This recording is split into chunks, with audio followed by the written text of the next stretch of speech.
All right, good morning, everybody. This is Allie Dunn. We're back for day 2 of CABW. We have a little bit more content to go through today, same style as yesterday. We'll start off the morning with a panel and then a couple more sessions. And then in the afternoon, CalSFS has the poster session. So if you didn't check those out yesterday, please head over to the agenda, click the link for the Zoom meeting and check those out there. And then there's also another R workshop. So this workshop is focused more on intermediate and advanced skills. I think it's full. So if you signed up, good for you. If you didn't make it, we'll have something in the future. We also are using Slack again. So just a reminder, if you use that Slack FAQ and guide, you'll get all set up there. But use that for Q&A with the presenters, and that platform is there. So even after CABW, you can check out Slack and interact with folks there. I think that's it as far as logistics. And Angela, are you on for the poster? Yes, winner? I'm here. Hi. Hi, can you hear me? Next slide. Awesome. Hi, so my name is Angela DePalma-Dow. I am the new president for CalSFS, California Chapter Society Freshwater Science. And I just want to say a big thank you to all the people that submitted posters, and we had one lightning talk. The competition was really fierce for the students' poster competition, but everybody did a really good job with all their submissions. In total, we had 11 submissions, 7 were students, we had 2 postdocs, and we had 2 professionals submitting posters. And so for the winners, we had budgeted about $250. And so for those, we had 4 awards. We had Best Overall, which for a $100 award went to Jasmine Shen. She's an MS student at CSU Humboldt for her her lightning talk, actually, responses of macroinvertebrate drift biomass concentration to pulse flow releases downstream of Lewiston Dam on the Trinity River in California. Good job, Jasmine. And then we had 3 other awards for the undergraduate category with $50. Jonathan Carmichael, he is a undergraduate at CSU Monterey Bay, with his talk or his poster, Effects of the Removal of Invasive Giant Cane on Aerial Macroinvertebrates. And our master's award was Nick Framstead from UC Davis in Turk, with his poster on nutrients from the deep, internal phosphorus loading in hyper-eutrophic Clear Lake. And then our PhD category winner was William Oda from UC Riverside, with how wastewater discharge is structuring communities in the urban Santa Ana River headwaters. So big round of applause, virtual, for everybody that submitted posters, and 4 winners. Good job. And just a reminder that all those posters in the lightning talk are still available on our website. Thank you to Ryan and Hilly and Kristin for putting that together. And then also thank you to all the CalSFS members and all the people that donated. Thank you for your membership and your donations. We're able to provide student poster awards like this and be able to encourage the next generation of freshwater scientists. So thank you very much. Back to you, Allie. Cool. Thank you, Angela, and congrats to everyone. It was cool seeing everybody engage on Slack too, so good work given this remote world. Okay, so our first session up today, we have a panel, and it's focused on environmental DNA approaches for biodiversity and species monitoring. This panel is going to be moderated by Susie Thoreau with SCWRP, Southern California Coastal Water Research Project. And Susie is an ecologist at SCWRP, where she works on algal bioassessment and the use of molecular methods and biomonitoring. And she's also really been a leader for eDNA and molecular group or molecular work in California. She leads the California Molecular Methods Workgroup as well, which is a work group of the Monitoring Council. And we can put info on that in the Slack channel. And with that, Susie, I'm going to hand it off to you. Okay, sounds great.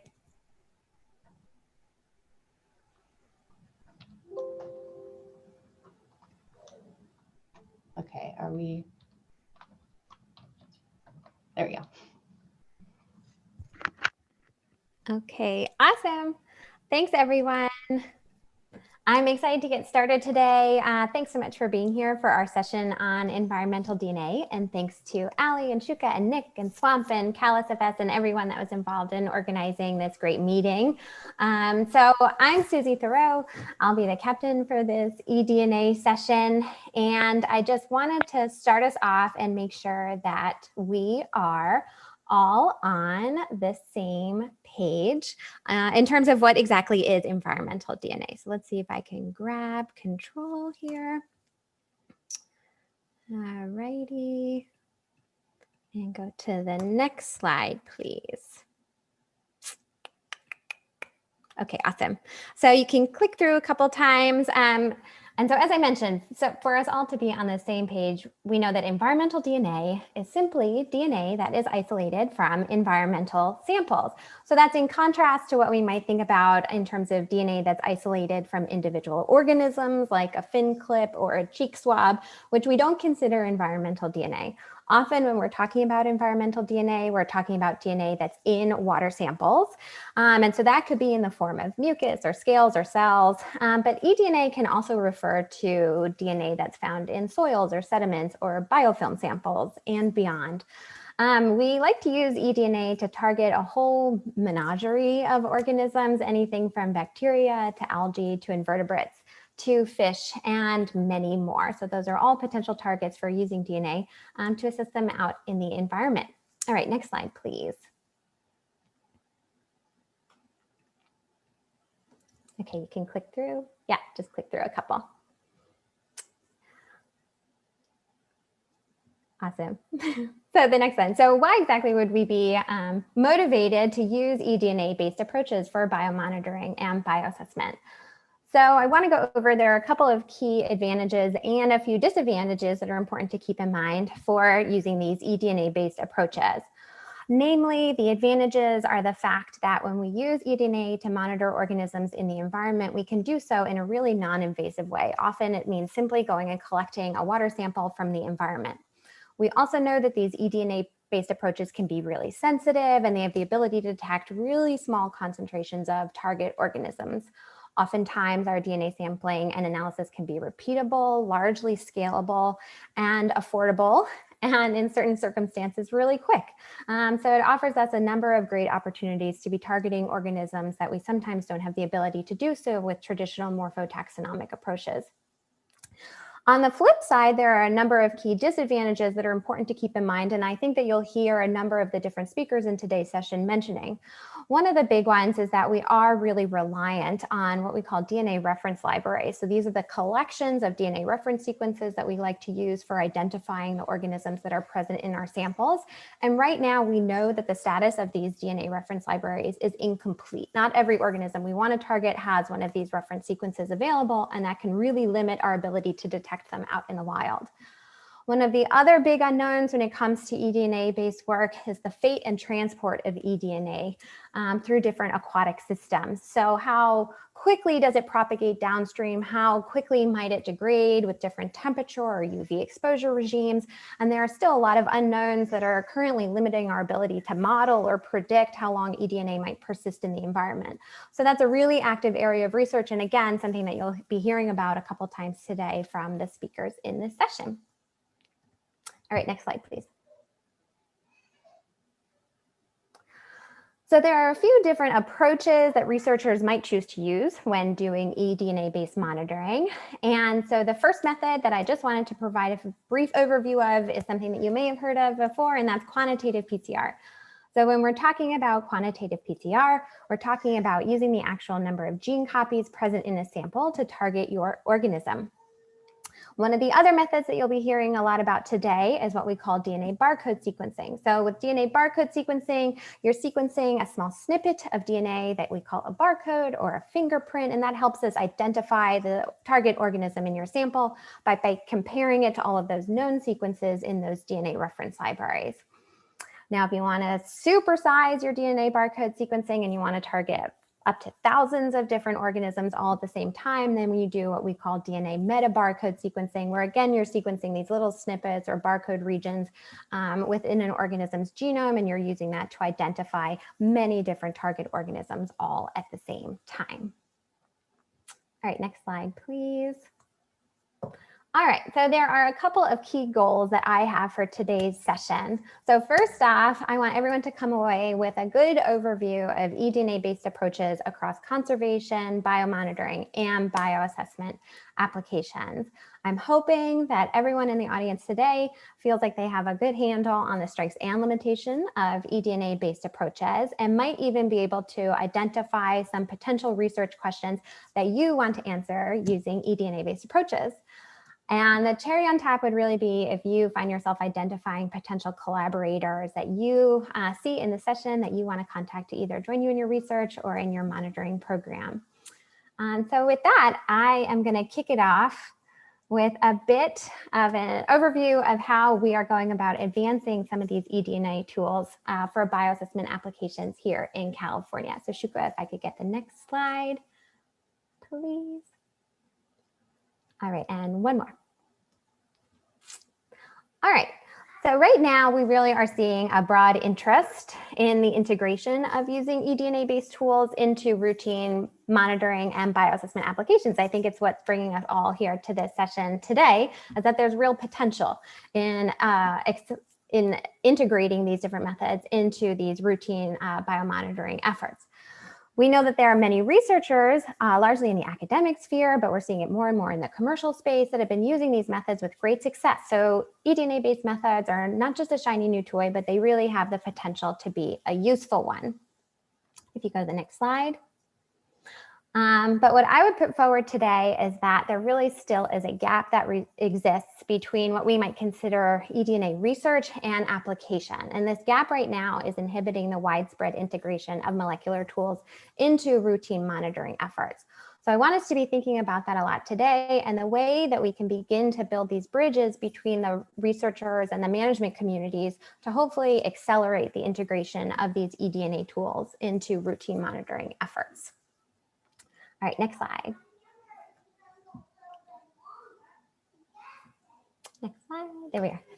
All right, so I would say there are three main areas that I want to focus on today that I think could help us bridge this gap between research and application. And so the first of these areas is in method standardization. So right now we find ourselves in a situation where if you are a novice user and you want to use DNA-based approaches, where do you even begin? What sampling methods should you use? And how can we ensure that if you're a novice user or an experienced user, the data that you're collecting is going to be consistent and comparable and of high quality? The second area where I feel like we could really begin to put our focus in to bridge this gap is on how we're interpreting our DNA data. So again, how are we ensuring consistent interpretation of a DNA signal? What does a positive DNA detection even mean? And how can we make sure that all the analytical techniques that researchers are using are yielding the same results, even if they're choosing slightly different methods? The third area that I'll focus on is how we communicate our DNA-based results. So right now, DNA data can seem really overwhelming and foreign. You know, you get these really large data sets. So how can we help empower users to share their data in a way that makes it transparent and reproducible, but also in a way that our managers can use this DNA data for decision making? So these are the three areas that I'm going to focus on discussing a little bit more today. So the first one, as I mentioned, is the method standardization. So I want to start by saying that this is not a California specific problem. This is truly an international problem.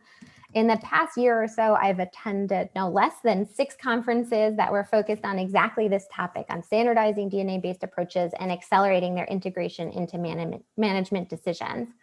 But this is one way that California really is unique and is a leader in that we've already begun thinking about this, and we now have a statewide work group that's focused on tackling exactly this issue. So as Ali mentioned previously, we have something called the California Molecular Methods Workgroup, which was started in 2018 as a work group in the California Water Quality Monitoring Council. And what's special about this work group is, yes, they're focused on method standardization, but also it's a really diverse group of both technical experts, so academics and researchers that are using DNA methods on a regular basis, but also a number of key stakeholders in the management community and regulatory and regulated agencies that will be responsible for implementing a number of these different DNA-based tools. So by bringing together this really diverse community, we're starting the conversation now about how these novel methods can be integrated into routine applications.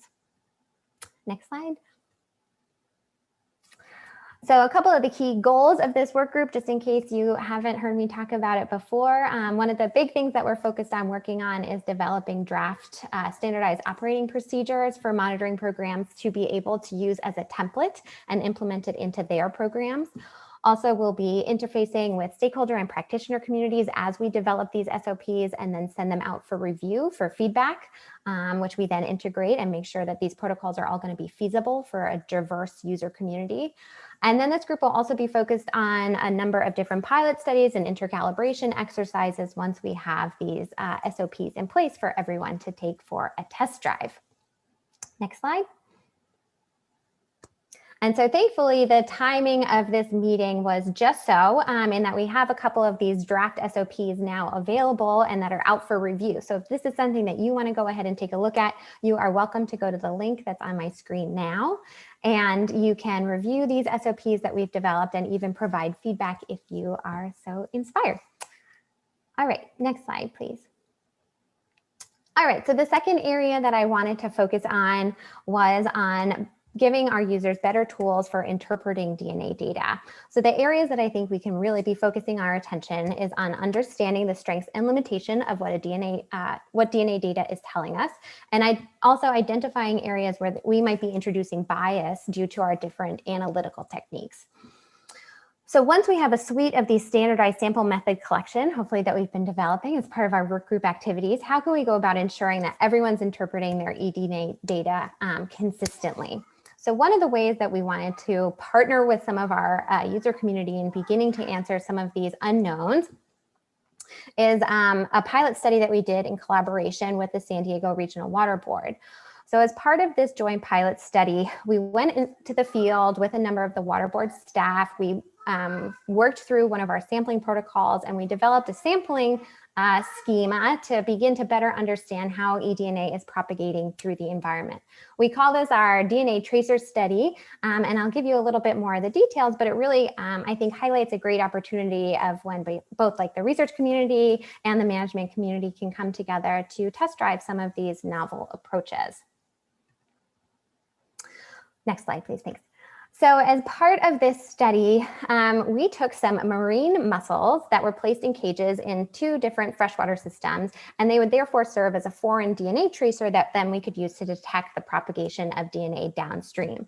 We used quantitative PCR, or in this case, a more sensitive version called droplet digital PCR, to detect the presence of this mussel DNA as it traveled down the stream.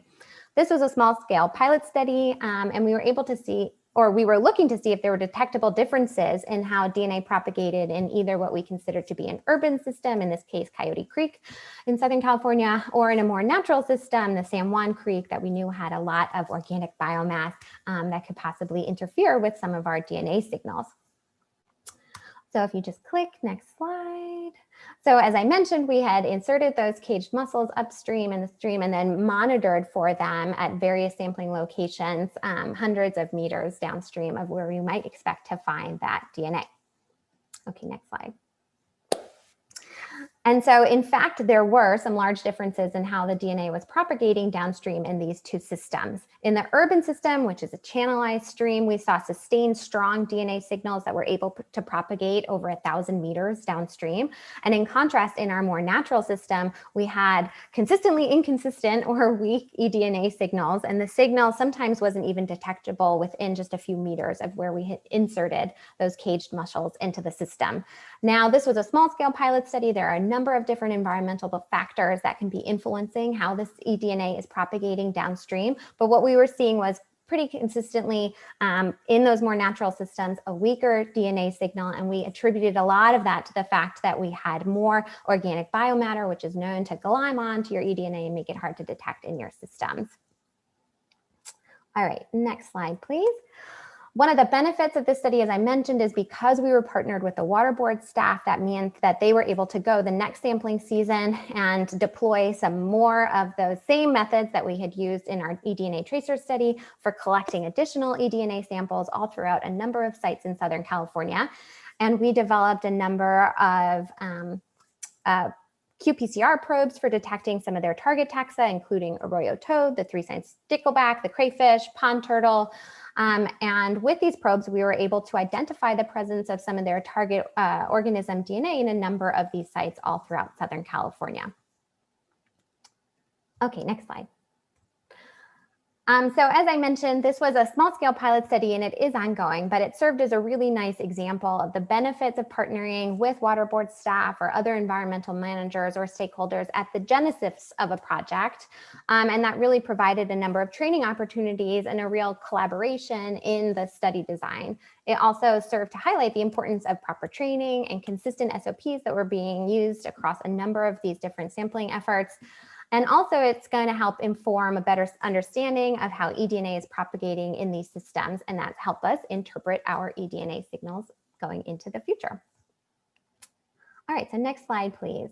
So there are a couple of different efforts that we have ongoing as well right now that are helping to aid in how we're interpreting our DNA signals to make sure that we're all doing it in a consistent manner. So right now we're involved in a number of different intercalibration exercises with both US and international partners that are focused on better understanding the influence of bioinformatic pipelines and also DNA extraction on the interpretation of our DNA signals.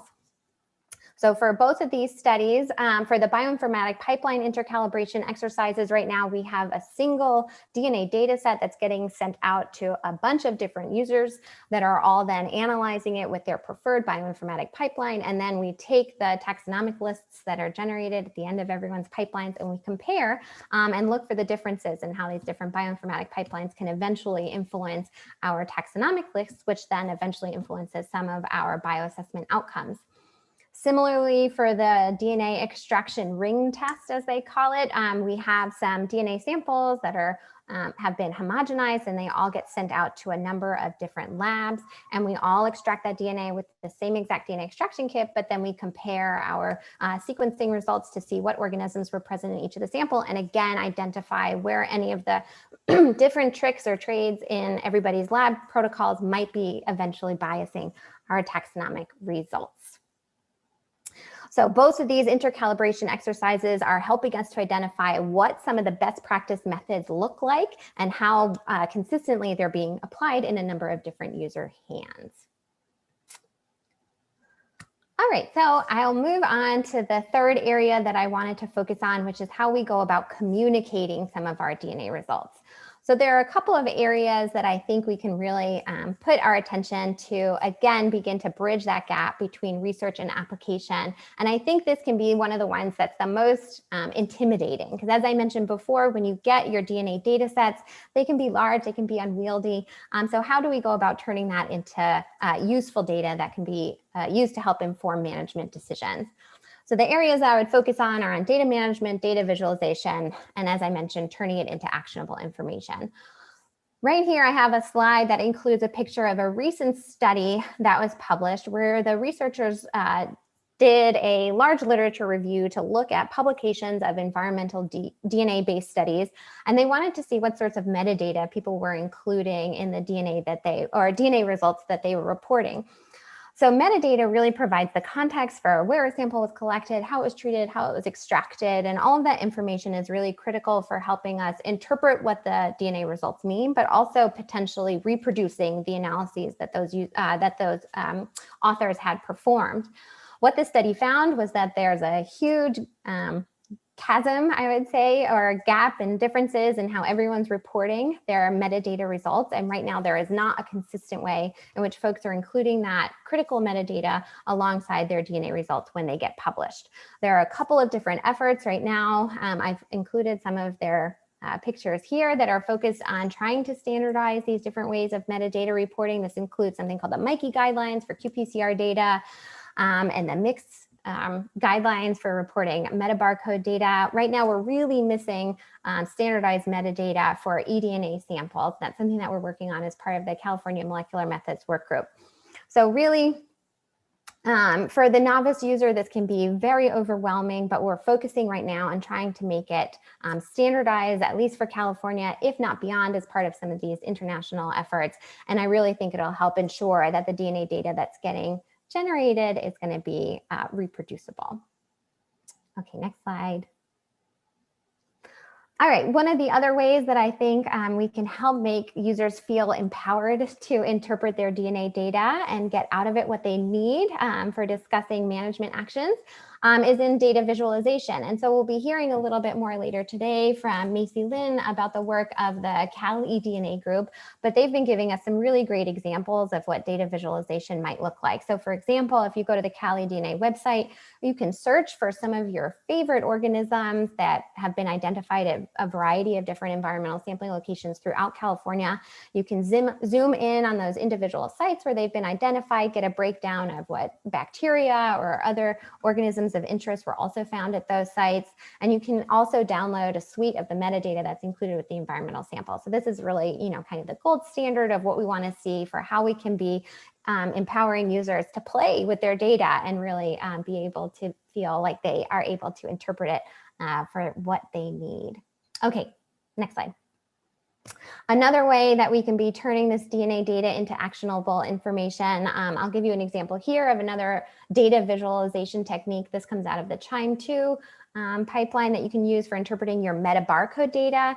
And this again is another example where you're taking a data set that's sometimes terabytes in size and you're making it digestible for the user. They can play around with this, interpret their data at their own speed, and hopefully really feel like they're able to take this information and digest it and turn it into actionable information that can help inform their management decisions. All right, next slide. So for today, I think you're going to be hearing a lot from the different speakers in this session about how DNA methods really are primed and ready for integration into monitoring programs. And if you hit your next slide, and that we really can begin to close that gap between the researchers and application if we focus on a couple of key things like standardized protocols, joint pilot studies where we're partnering between researchers and the management community, and then also enhancing data interpretation and communication tools. Last slide. So with that, I would say thank you for attending this session. I, for one, am super excited to hear from all the other speakers in the session. And of course, as always, if you're interested in staying up to date on DNA-based work in California, you can feel free to email me to participate in the Molecular Methods Workgroup. So with that, I will hand it back over to Allie. And I can take questions or we can move right on to our next speaker. Awesome. Okay, great. So I think that's keeping us right on time. And I'm going to go ahead and introduce Ann Holmes. All right. Great. So Ann Holmes is a PhD candidate at UC Davis. She works on aquatic organisms and trophic interactions using genetic methods. Who doesn't love that? She is interested in using genetics to inform conservation and management. Me too. And she's going to be telling us about enclosure experiments to inform eDNA interpretations in the San Francisco estuary. All right, welcome, Ann. All right, good morning. Thank you very much for the introduction. I'm happy to be here. And I'm excited to talk about some of my dissertation work about environmental DNA in the San Francisco estuary. And as many people are familiar, the fish up here is a Delta smelt. It's a endangered endemic in the San Francisco estuary and is of great management interest. So this work was done by our collaborator, me and our collaborators at the Department of Water Resources and the California Department of Fish and Wildlife, but we're actually piggybacking on an even larger study. So I'll thank those folks at the end, but the larger study was really what allowed us to install these enclosures and to bring in some cultured Delta smelt into the estuary. So let's see, maybe a bit of a lag here. Give it a second to advance to my next slide. Well, I'll start talking about my next slide. If I can, let's see. Doesn't seem to be advancing. Let's see, okay, there we go, thank you. As many of you know, eDNA is a sensitive and non-invasive method. It doesn't require morphological identification. There's a lot of advantages there.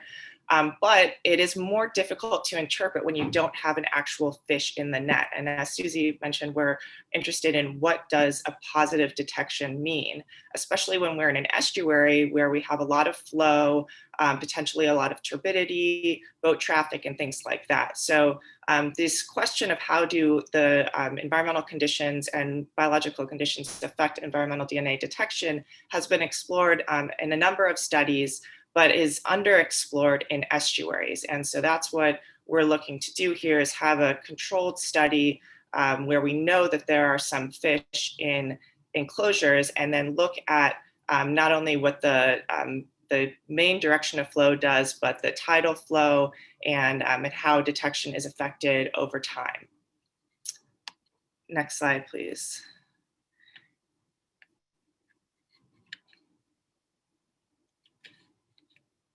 See.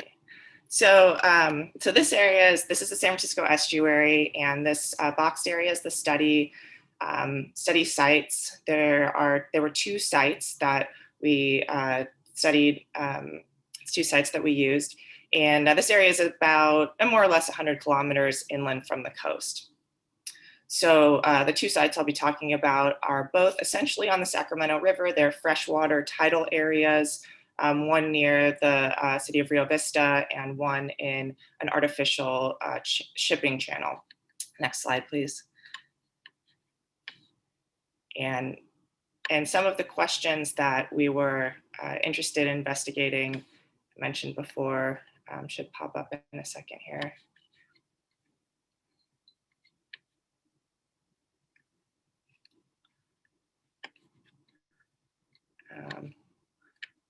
Can you hit the next slide if you're able? Let's see. Oh, okay, thank you. So, so as I mentioned, we're looking at how distance affects detection. So sampling at different distances away from the enclosures, as well as tidal action. So we're sampling not just downstream, but also upstream and in different tidal conditions. And we're sampling not only before, so we sampled before the enclosures were put in to make sure that there were no target fish in the area, but also after enclosures were removed to look at whether eDNA was retained in the area. Next slide, please. And this shows a picture of the 2 sites. And just very briefly, the setup was 6 enclosures, about 1 meter in diameter. They had about 60 fish each. And we collected 3 replicates of 1 liter samples at these different distances that varied from 1 meter to 100 meters, both upstream and downstream. As I mentioned, we're sampling before the enclosures were installed. And our detection was a single species qPCR. So just targeting delta smelt. We also did a lot of negative control sampling because we didn't want some unexpected contamination to influence our findings. Next slide, please. And so this is a setup of how I'm going to present the results. This bar here shows a hypothetical perfect detection if 100% of the replicates at each site showed a detection of delta smelt. And it's sort of a schematic where we have these different distances away from the enclosure. And this is showing a downstream sampling, downstream samples. Next slide, please. So what we actually saw was very strong detection close to the enclosure. So at 1 meter, not quite 100%, but 80-something% of our samples showed a detection of delta smelt, and it fell off pretty quickly. This isn't unexpected, perhaps, and at the further distances, we didn't have any detections. Next slide, please. And so the next slide, this is showing the same sampling date, but this is upstream. Just forward 1 slide. Great, thank you. And this is also perhaps not unexpected. Quite close to the enclosures, there was not a strong signal, but there was some signal upstream of the enclosures. So perhaps there was eDNA that had been left by a previous tide, or there's some different flow patterns. So even though the water is actually moving away from these sites and over the fish, there was some eDNA detection. Next slide, please. And so this is just a summary of what you've seen. We have these multiple sites above and below the enclosure. And what's going to pop up next is a different day of sampling, next slide, that shows what we saw on a different tide. So when the tide is moving in the other direction, despite the fact that net flow is obviously still moving out to the ocean, we saw something similar. And these are just single day samples rather than a summary, but this is a good indication that tidal direction does influence our detection. And next slide, please. So there was a pretty clear picture that distance mattered and tide mattered.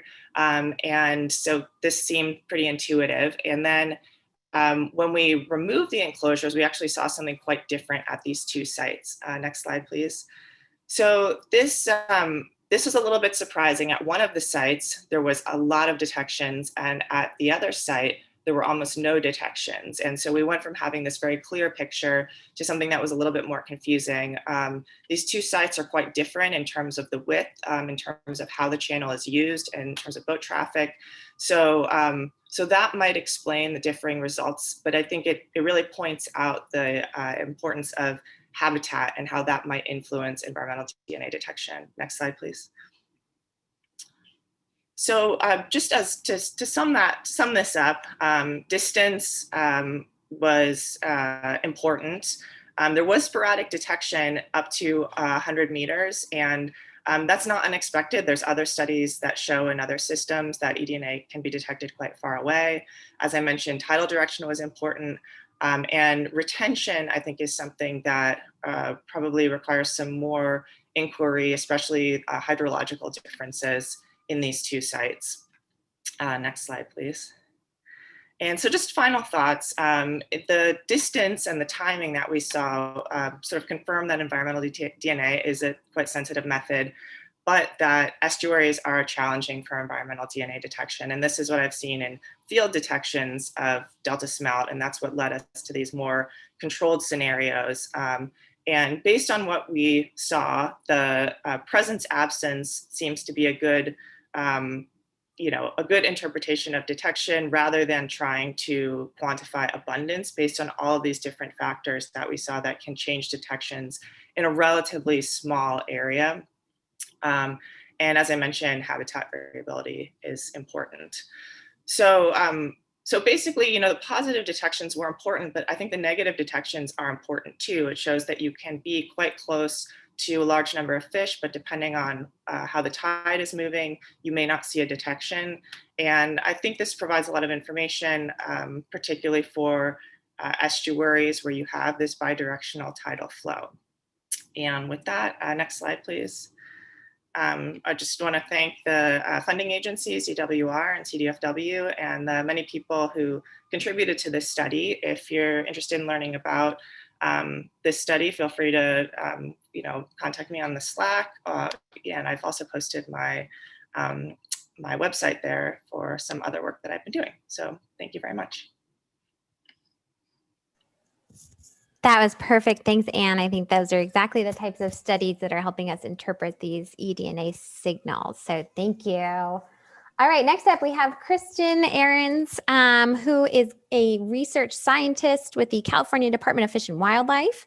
She has a background in population genetics and biological consulting and is currently a part-time lecturer in the biology department at Sacramento State. Her current work is focused on the use of environmental DNA for fisheries monitoring and management, as well as population genetics of golden trout. I can't wait to hear all about CDFW's first in-house eDNA project. So with that, please take it away, Kristin. All right, thank you so much, Susie, for the introduction. And I'm going to jump right into it because I have two projects that I want to talk to you about today. I'm going to start with the most recently and first completed project within our genetics research lab at CDFW. And I'm going to close out by touching on a grant that was just funded last month for a pilot study using eDNA. Next slide, please.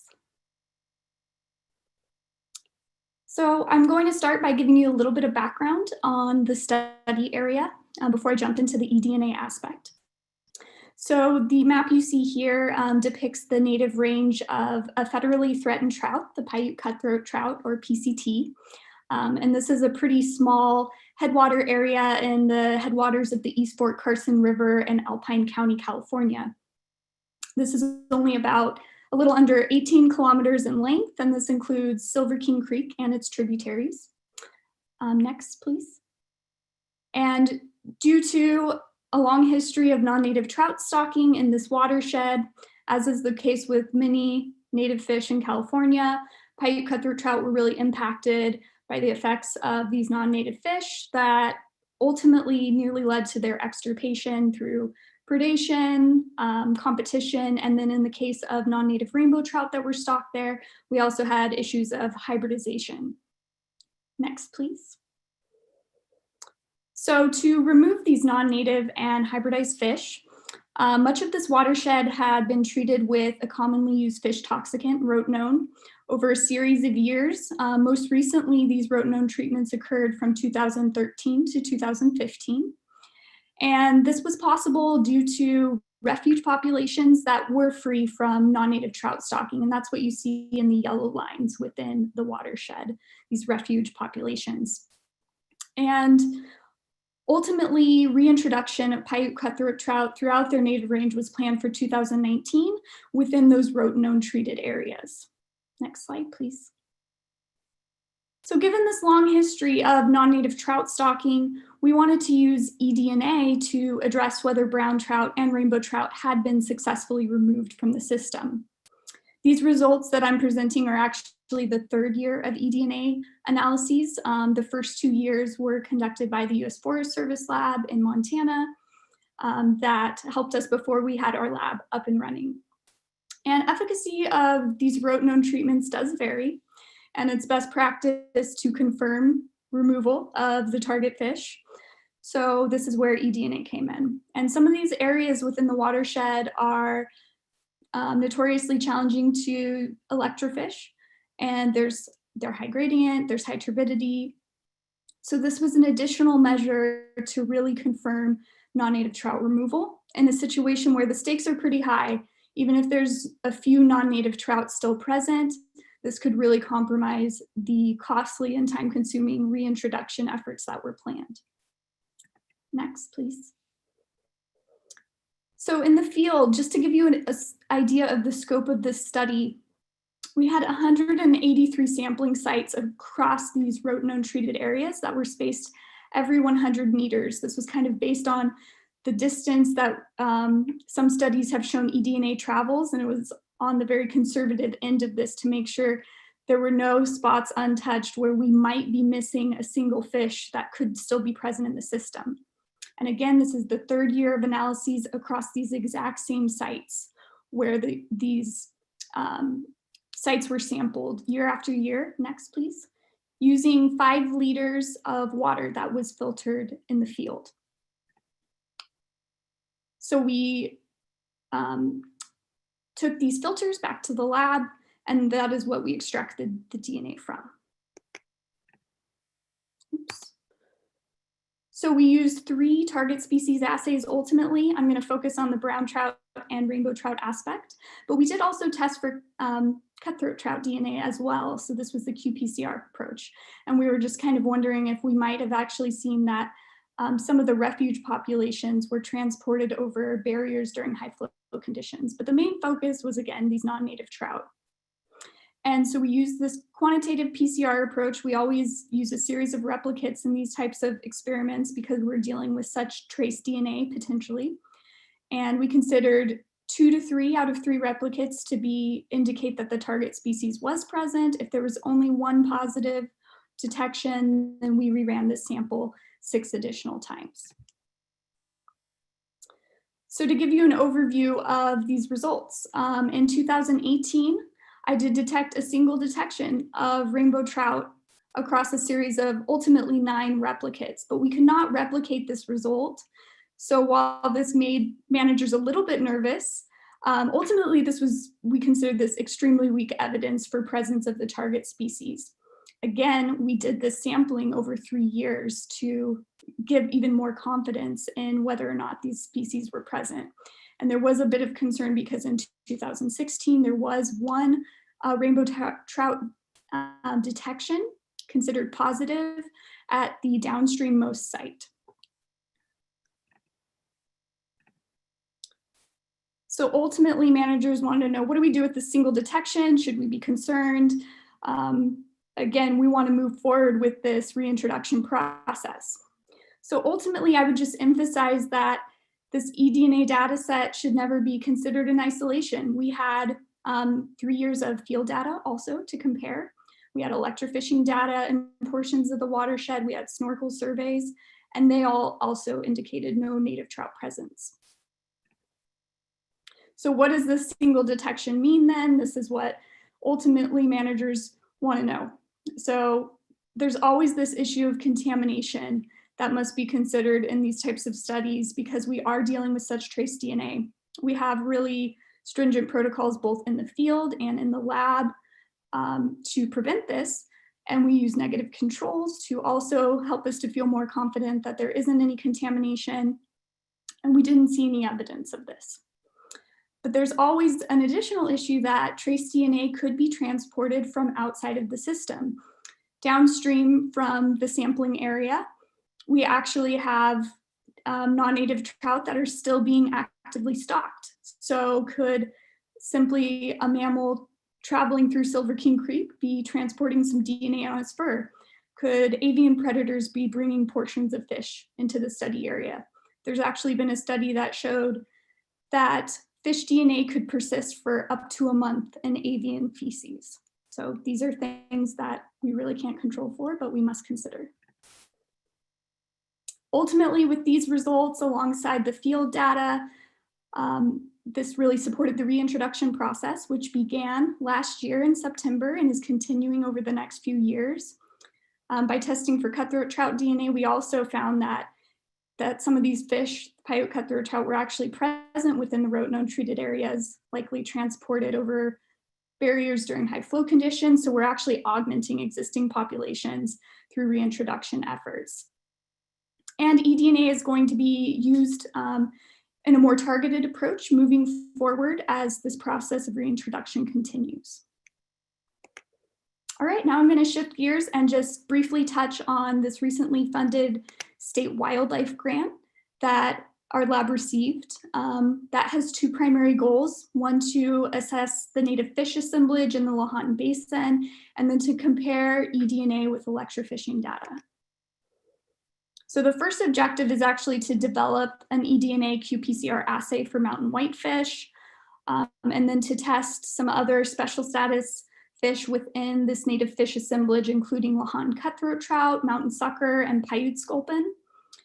But ultimately, one of the major questions of this pilot study is going to be, how does electrofishing data compare to eDNA data collected on the same day? So we're going to select a sampling site within each watershed within the California side of the Lahontan Basin. So we have the Carson, the Truckee, and the Walker River watersheds. And it's really important for me to select some sites that differ in their hydrological and water quality characteristics, because we know that this can affect eDNA detection rates. And perhaps this pilot study will give us some information that tells us when it is best to use eDNA and when eDNA detections might be a little more challenging, or when they may be superior to electrofishing data. So ultimately, we're lacking a lot of distribution and abundance data on fish in this native fish assemblage, particularly mountain whitefish and mountain sucker.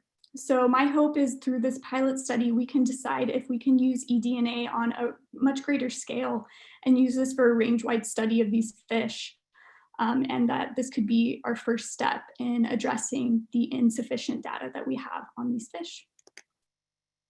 All right, thank you very much. Okay, that was perfect. Thanks so much, Kristin. All right, I'm gonna move us on to our next speaker. We have Macy Lynn, who is a PhD student in the Wayne Lab at UCLA, where she is also the host for eDNA Tea and Cookies, a weekly seminar series on eDNA research. Macy uses non-invasive genetic tools for conservation biology and has been doing great work as part of the CalEDNA team. I am looking forward to hearing more about all this work. Please take it away, Macy.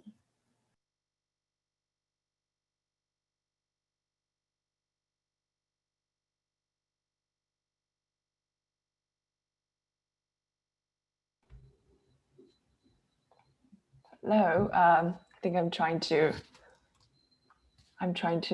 start my video.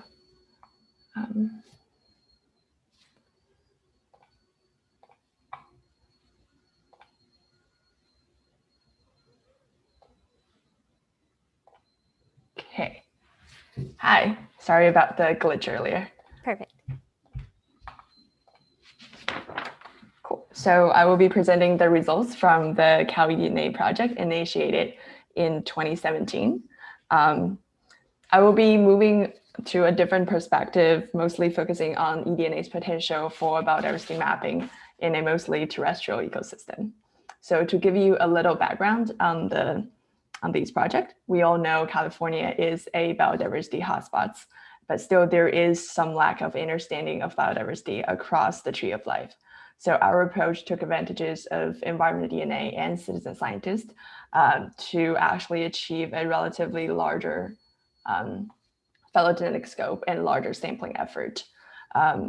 Since 2017, we collected over 3,000 soil or sediment samples, and the data set that I will be presenting today includes around 300 samples collected during spring 2017.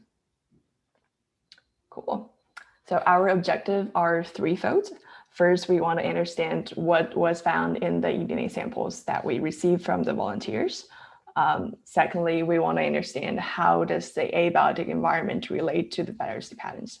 We actually explored from alpha diversity to joint species modelings, but today, because of the time limit, I will be mostly focusing on the beta diversity patterns for this talk. Third, as every ecologist do, we want to fill in the gaps of the sites that we did not survey. We want to try to find the species in the sites that we did not found. But as we have heard from the previous presenters, that's a really challenging work. So we moved to try to predict community turnover from the eDNA patterns. So these are our three objectives. To achieve these three objectives, we first have to generate environmental DNA results with a metabarcoding approach. So as we receive soil sediment samples from volunteers on their field trips, we extract the DNA from it, amplify them using 5 sets of primer that targets across the tree of life. So essentially, we did not only target like prokaryotics, we are also targeting groups like fungi and plants. We sequenced them on a Illumina-MiSeq machine and generated taxonomic entries, which you could consider as a species equivalent using a software that we developed called Edna. To actually get an understanding of the environments of the sites that we surveyed, we compiled several environmental data layers that were known to either affect in soil microbiota studies or species occurrence studies. For example, we collected variables like bioclim, that are temperature and precipitations, and soil property layers, also vegetation indices as well. Here's what we found. To answer the first question of what is the diversity patterns, you can see here is a plot of the number of unique taxonomic entries found in each of the metabarcodes that we used, range from their target groups from prokaryotic to plants. Taxonomic entries could be considered as species in these talk, but there's some minor differences. As you can see here, this prokaryotic primer found the most number of species, and the Proteobacteria and Ascomycota are the 2 groups that are most commonly found in our data sets. To understand the diversity pattern and the abiotic environment, we actually explored several layers. Here, I'll be focusing on the variation in species composition among sites, which is we also call it beta diversity. we found variation in community structure in major habitat, as shown on this plot on the right. However, you can still see significant overlapping of sites.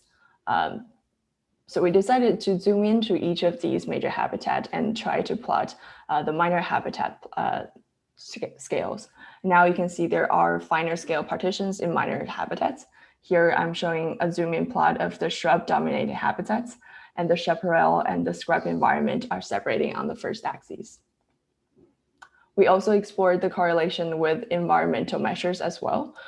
Here we are overlaying photosynthetic activities as the red lines here onto the fungal ordinations.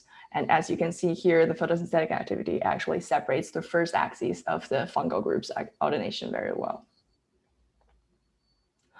We also want to take advantage of the full biotic matrix that we have collected. So we used a different method called gradient forest. It's not actually a forest, but a random forest-based method.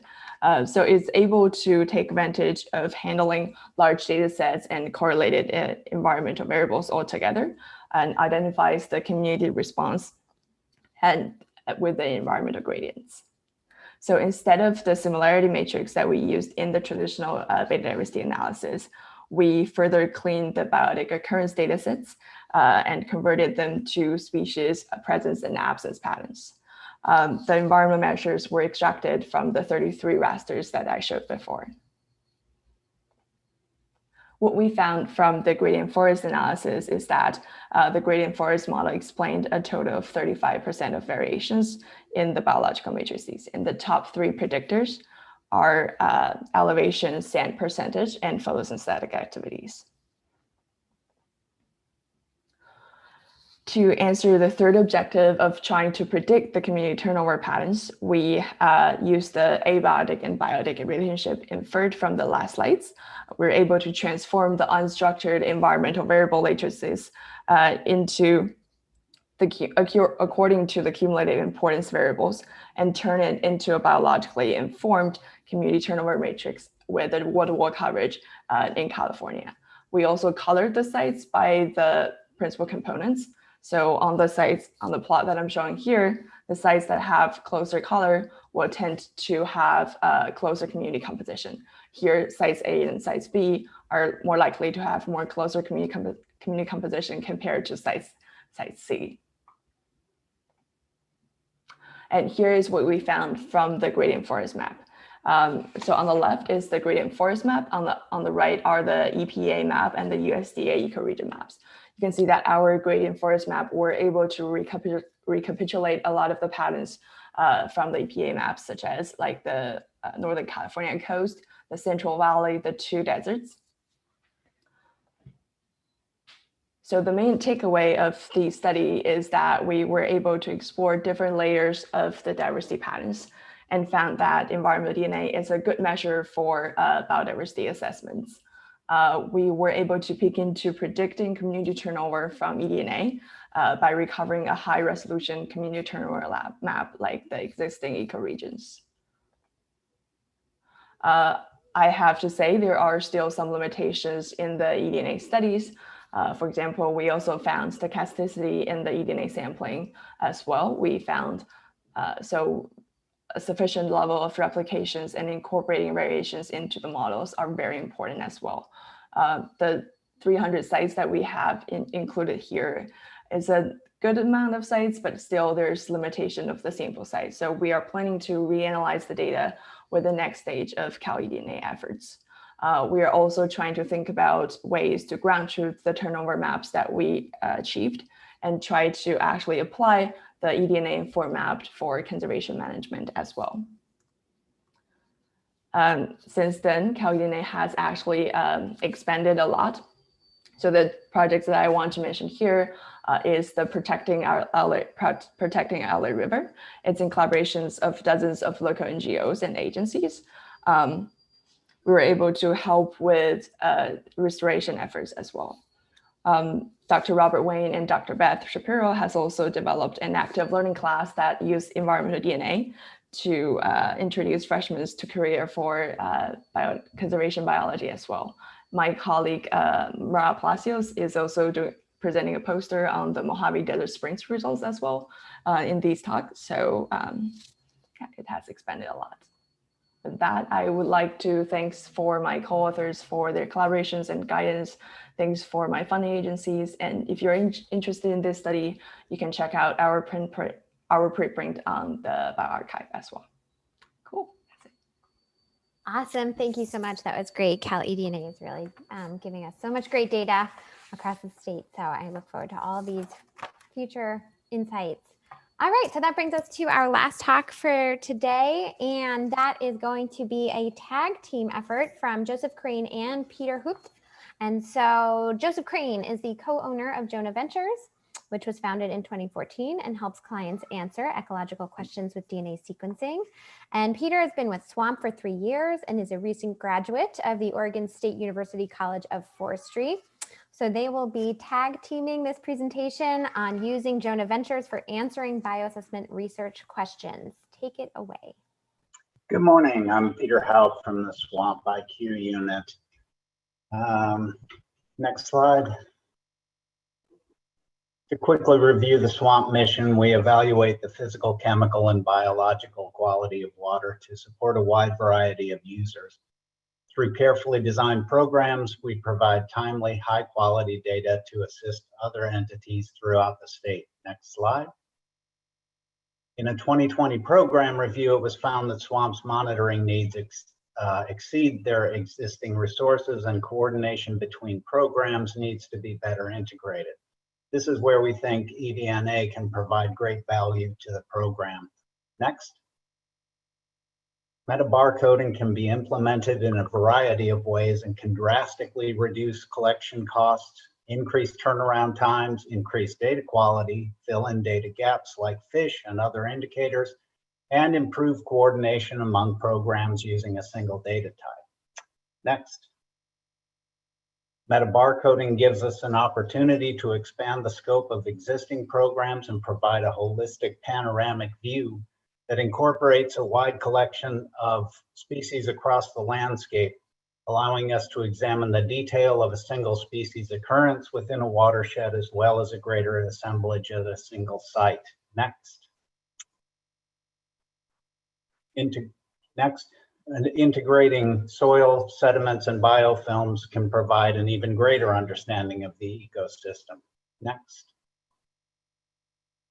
Commercially available sampling kits like those developed by Jonah Ventures, which you'll hear about in just a minute, provide simple standardized collection that can easily be implemented by volunteers involving the public in data collection in ways that could be complementary to established programs. These commercial services also provide accessible methods of data exploration, as well as detailed spreadsheets for scientific analysis. Next.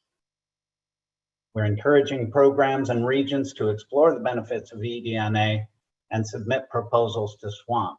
Next.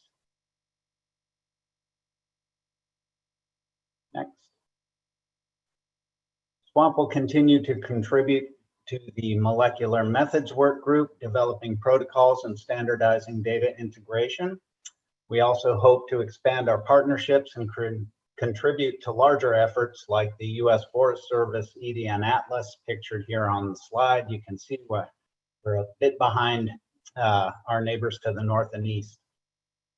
To this end, we've created a curated library, including journals and studies concerning field protocols, engaging the public, study design, and monitoring.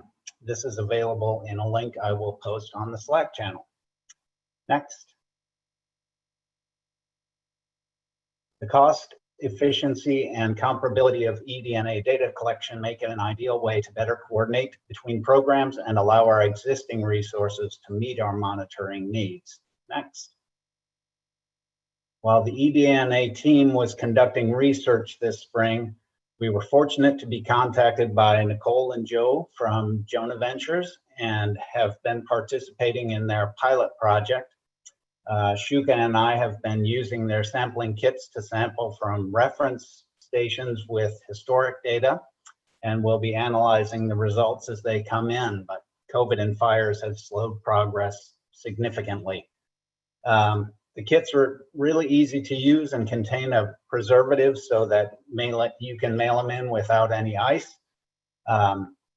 This slide shows some of the Jonah Venture online tools with some of our sampling results, and you can see them at jonahdna.com. Here to tell you more about the project is Joseph Crane from Jonah Ventures. Thanks, Peter. That was amazing that you got through that as quickly as you did. I had my doubts. Thanks, everybody, for listening for a couple minutes here. Just going to make sure that I can control screens. Potentially. All right, so just as a company, we've been around for 5 years or so. We process about 20,000 samples a year, and we've had over 350 clients that we've worked with. We'll do quantitative PCR as well as next generation sequencing, and we've got some new point of use tests that give you results back in 30 minutes that we're developing now. I'll talk about the next gen sequencing today. Essentially, probably the most important thing that we did is that we put everything in a box. So as far as all the sampling equipment is concerned, it's a syringe, there's a syringe filter, preservative, caps, gloves, mail-in envelope. We can get all that into a box. Anybody can use it. That's probably been the most important thing that we've done, even though it seems like the simplest. From there, we've paired that with smartphone apps on iOS and Android so people can easily record their metadata, real basic metadata, which can be expanded at a later point. It's all going onto the cloud into a non-relational database that can hold a lot of different data. And then that's really all an individual has to do is be able to suck up water, push it through a filter, mail it in, record some metadata. Then we'll do all the hard stuff as far as extraction of DNA is concerned, amplification, and sequencing, bioinformatics. Really briefly, we've had samples come in from all over the US. We're in almost all 50 states right now. This is from a couple weeks ago. But once you get your data back, all of that is accessible through the data portal, as well as we'll send out files to people too. So we've got some experience in a lot of different environments, not just California. And the real simplified version of what we present for fish is going to be a list of presence of fish species. We've got more detailed data that we send individuals, but on the app, or excuse me, on the data portal, you'll see that. And then we'll include images of the fish, its distribution as far as what's known, and then some descriptions for citizen scientists. It's helpful for them to learn about what they're finding. The success of this is I've been pleased with on the fish side of things, as well as phytoplankton. Just looking at the fish data, this is from a single site. These are the presence of roughly 25 species of fish that we found in South Dakota, just from 100 mils of water. It works pretty well. How many replicates we need, for example, to get everything that you would find is still open to exploration, but we're able to get a pretty high diversity from just 100 mils of water pretty regularly. And what we're finding in different places matches up with what we are known to be in different places too. So this would be a South Dakota site. And then if we put it together for Alaska, for example, we're finding Alaskan species. It's pretty consistent. So I think we've got this platform relatively well worked out. These are just the fish data here. We're doing it for phytoplankton relatively regularly with just as high a success rate, and are working on other primer sets to look at different organisms also. Where we feel like this will have a rapid impact and a pretty major impact is, just like Peter said, is through bioassessment, and that's what we've really been concentrating on. Whereas with traditional techniques of collection, sorting for macroinvertebrates, for example, painstaking identification, generation of IBIs, it's expensive, it's slow, it doesn't give us good resolution taxonomically as well as for sites. But once we start to use eDNA, whether that's sucking up water or taking macroinvertebrates and putting them in a blender and just sequencing it, it's less expensive, it's a lot faster, and it seems like we're getting much more accurate water quality indices. So we think that bioassessment is going to move to eDNA at some point, and we're hoping to speed that up as fast as possible. And even right now, just with the fish data that we have on presence absence, we can use the data that we have for coefficients that represent water quality and show differences in water quality between streams that we find in New Hampshire, Alaska, and Oklahoma, just based on scores that other people have assembled for those fish species. getting to IBIs and more sophisticated IBIs is, with eDNA is something down the line, but we're getting pretty close. That was my last slide, so hopefully I finished under time, and that'll give us time for questions. Thank you, Peter, for introducing everything. Okay, that was great. So it looks like we have about 10 minutes that we can open up as a bit of a Q&A session for anyone that was in this eDNA session. So everyone's welcome to enter their questions onto the Slack channel. And I would invite all the speakers in this session, you can unmute yourselves. And as we wait for questions to come in on the Slack, I had one question I was going to ask Joseph and Peter. Maybe there's a question for Joseph. Can you talk a little bit about how you're handling, on that last slide that you were showing, calculating fish IBIs, how does it handle abundances or relative abundances if you're working with metabarcode data and you're looking at calculating IBI scores? I think that's a question that a lot of folks would have. Yeah, it's what we found empirically is that relative abundance for fish from this approach of metabarcoding, it's probably not that reliable, not yet at least. And so we're just working off of presence absence. And you might be able to get relative abundance from having replicates, but from an individual sample, it's just a list of presence. For phytoplankton, relative abundance is a lot more possible because there's a lot more DNA in there. And so we feel like getting more accurate IBIs from phytoplankton is probably going to be, and again, we know that different organisms provide different signals, but it's probably going to be the future more than fish. But at the same time, we can get fish, macroinvertebrates, phytoplankton all in the same fell swoop. And so more than likely, those IBIs will work across all those organism groups. Thanks, Susie. Awesome. Okay, we did have one question that just came in that asks about local eDNA libraries. So are those needed in small headwater streams? Do you need a certain number of individual species to get a good ID of species? I participated in a study at OSU. This is from Cajun James. We had trouble with low flow numbers of species. So let's take that question in two parts. First off, I'd love to hear from any of you all on what about local eDNA libraries and if they are needed. Do we have any strong feelings about DNA libraries? I know I do, but feel free to speak up. If I can jump in, yeah, because we've worked on this pretty extensively. Right now, it's not just local libraries, it's global libraries. There's somewhere on the order of 1,200 fish species in the US, and roughly a third of those have been sequenced. That's it. So we don't need necessarily local libraries, we just need the ones that have each species once. And the phytoplankton side, it's even worse than that. It's probably 5% of the species have been sequenced. And so we get pretty close, but even California with its reduced number of fish species, for example, that are there, there's still a whole bunch that haven't been sequenced yet. So yeah, we've got a ways to go just to get to the first pass. I don't know if other people have opinions on that. Yeah, I can speak to that too. That's something that that my lab at UC Davis is involved in. And my PI, Andrea Schreier, received a Prop 1 grant to actually put together reference libraries for the San Francisco estuary targeted at fish and larger macroinvertebrates. And we see that as a really important part of moving eDNA into a place where it can be more useful to management.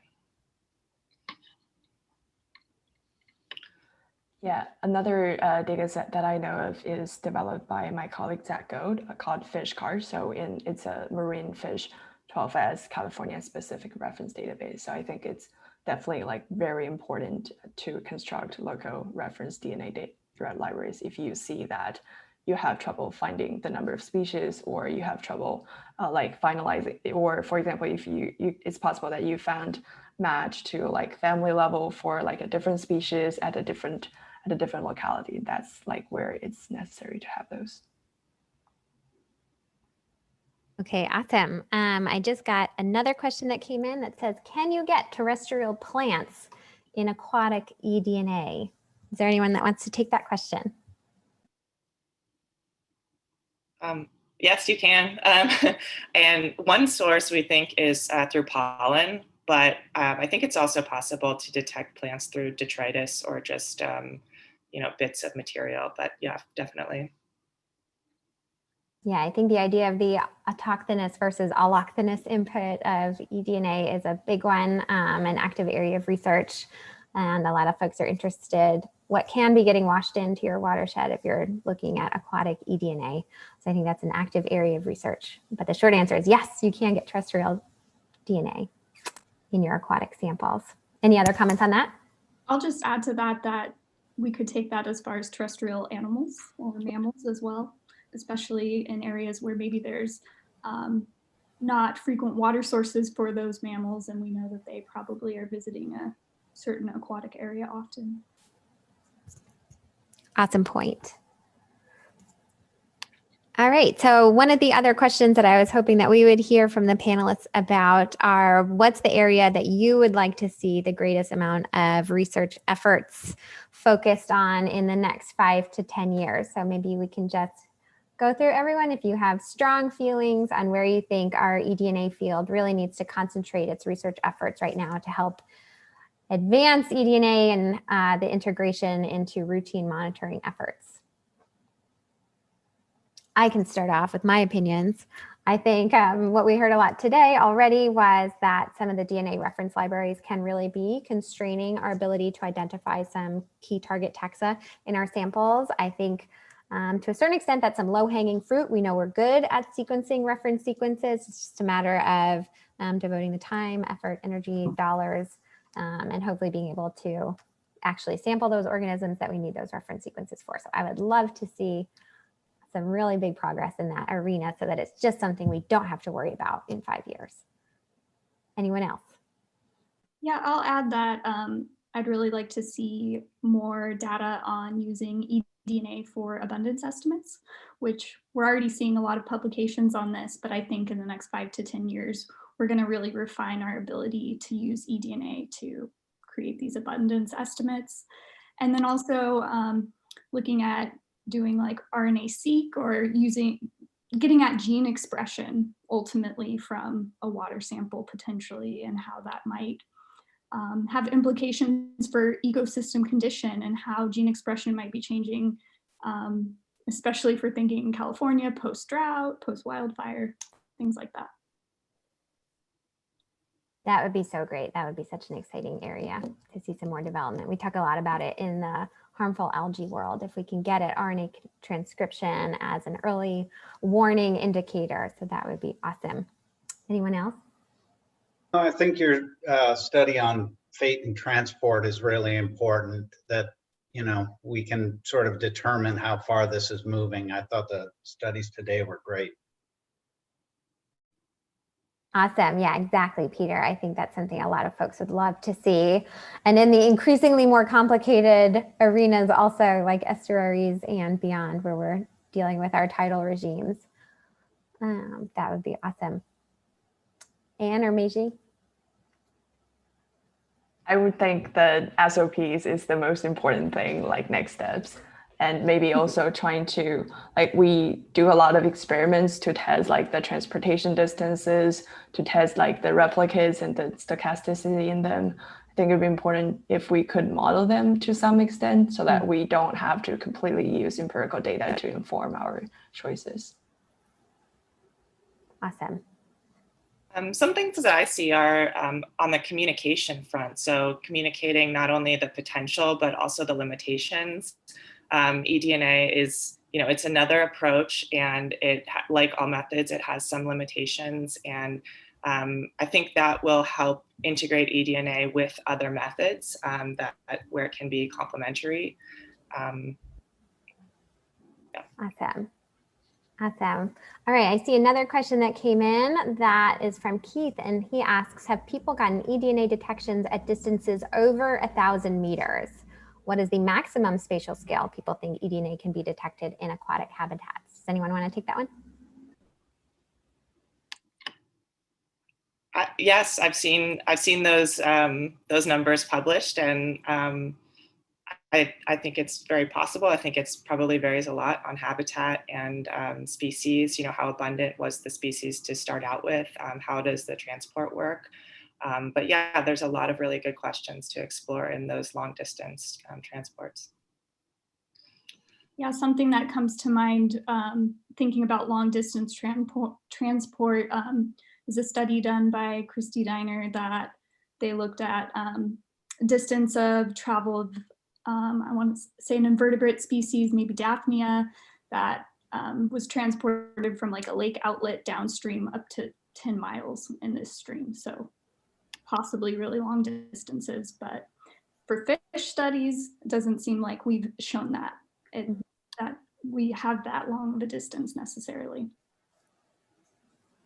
Yeah, I think across the board, we're seeing there are so many different environmental parameters that go into dictating how far that eDNA can travel and how long it persists in the environment. So I'm really excited to see, hopefully in the next 5-10 years, our ability to constrain some of those estimates so that we have, some great models that we can plug some numbers into and get a good estimate for our target environments on how long we expect that DNA to exist. And that'll help us determine our sample schemes for years going forward. So with that, I think we're at time so that we have enough time for a break with everyone. But I would like to thank everyone that participated in this session. I think the talks were really interesting, and I think it gives me at least a lot of great ideas and where I see our eDNA work going in California. So it's great to have you all involved, and thank you so much.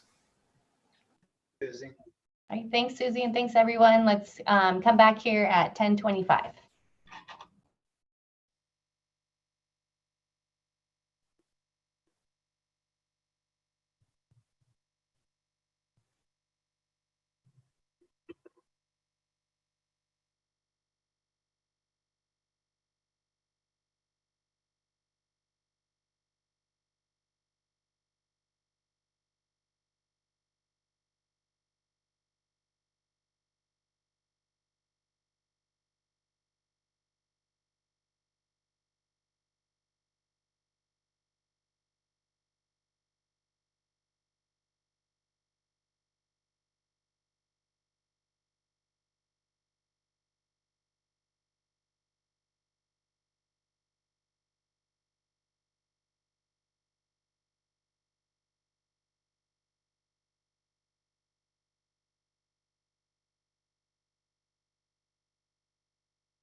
All right, good morning, everybody. We're going to go ahead and get started up again. This is Allie again, and I'm going to just quickly introduce John Olson. He's the moderator for our next panel, or it's not a panel, session of talks. So John's a freshwater scientist at California State University, Monterey Bay, and he studies the ecology of streams and rivers and how they're influenced by the landscape around them. John also examines freshwater ecosystems using a variety of tools like DNA, satellites, and models to better understand how they function. And then he applies this knowledge to developing ways to improve the management and health of rivers and streams. And with that, John, I'm going to turn it over to you. And then you're going to turn it back to me. Yeah, so Allie, my first task here is actually to introduce Allie. Allie is a senior environmental scientist of the California Water Boards and the Surface Water Ambient Monitoring Program Unit Chief. She attained her degree from Cal State University, Sacramento in biological conservation, has nearly 9 years experience working with natural resource conservation and watershed management for the state of California. And she's going to be talking to us today about the current early look at what's coming out of the SWAMP program assessment. Cool, thank you, John.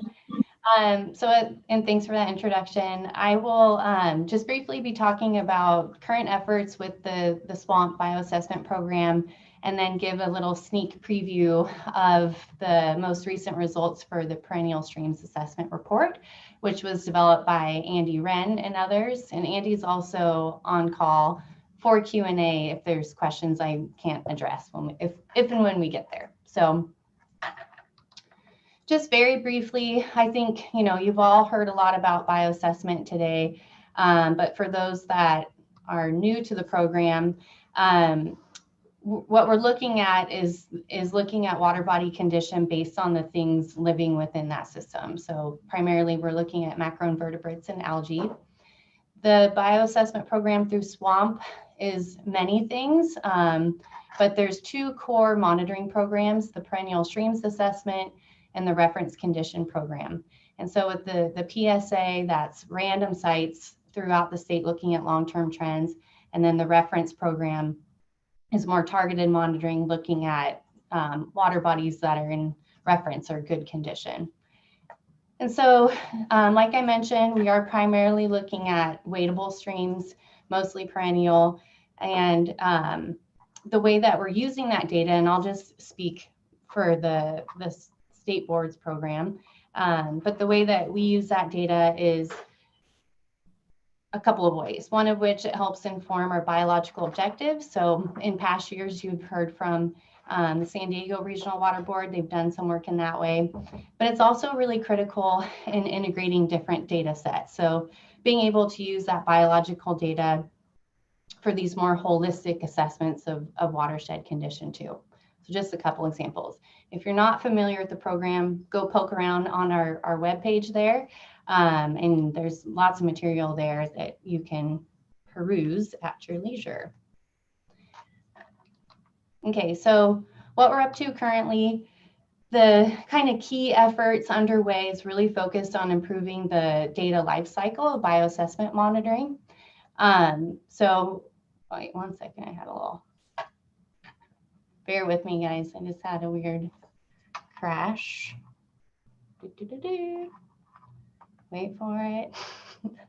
Okay, so we have done a pretty good job as far as getting out there and collecting and processing data, doing a lot of this analysis, but we're really focused on the preservation and storing this data in a centralized place, to making that data available publicly and in an open way, and then pushing that out there, publishing it, letting people kind of discover that data and integrate with other programs.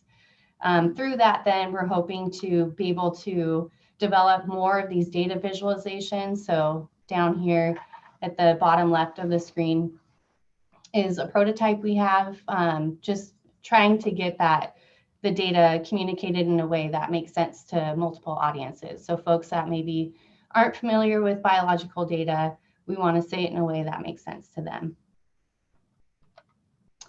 Okay, so kind of along those lines then, we just recently, a team of us, updated the instructions for calculating those indices.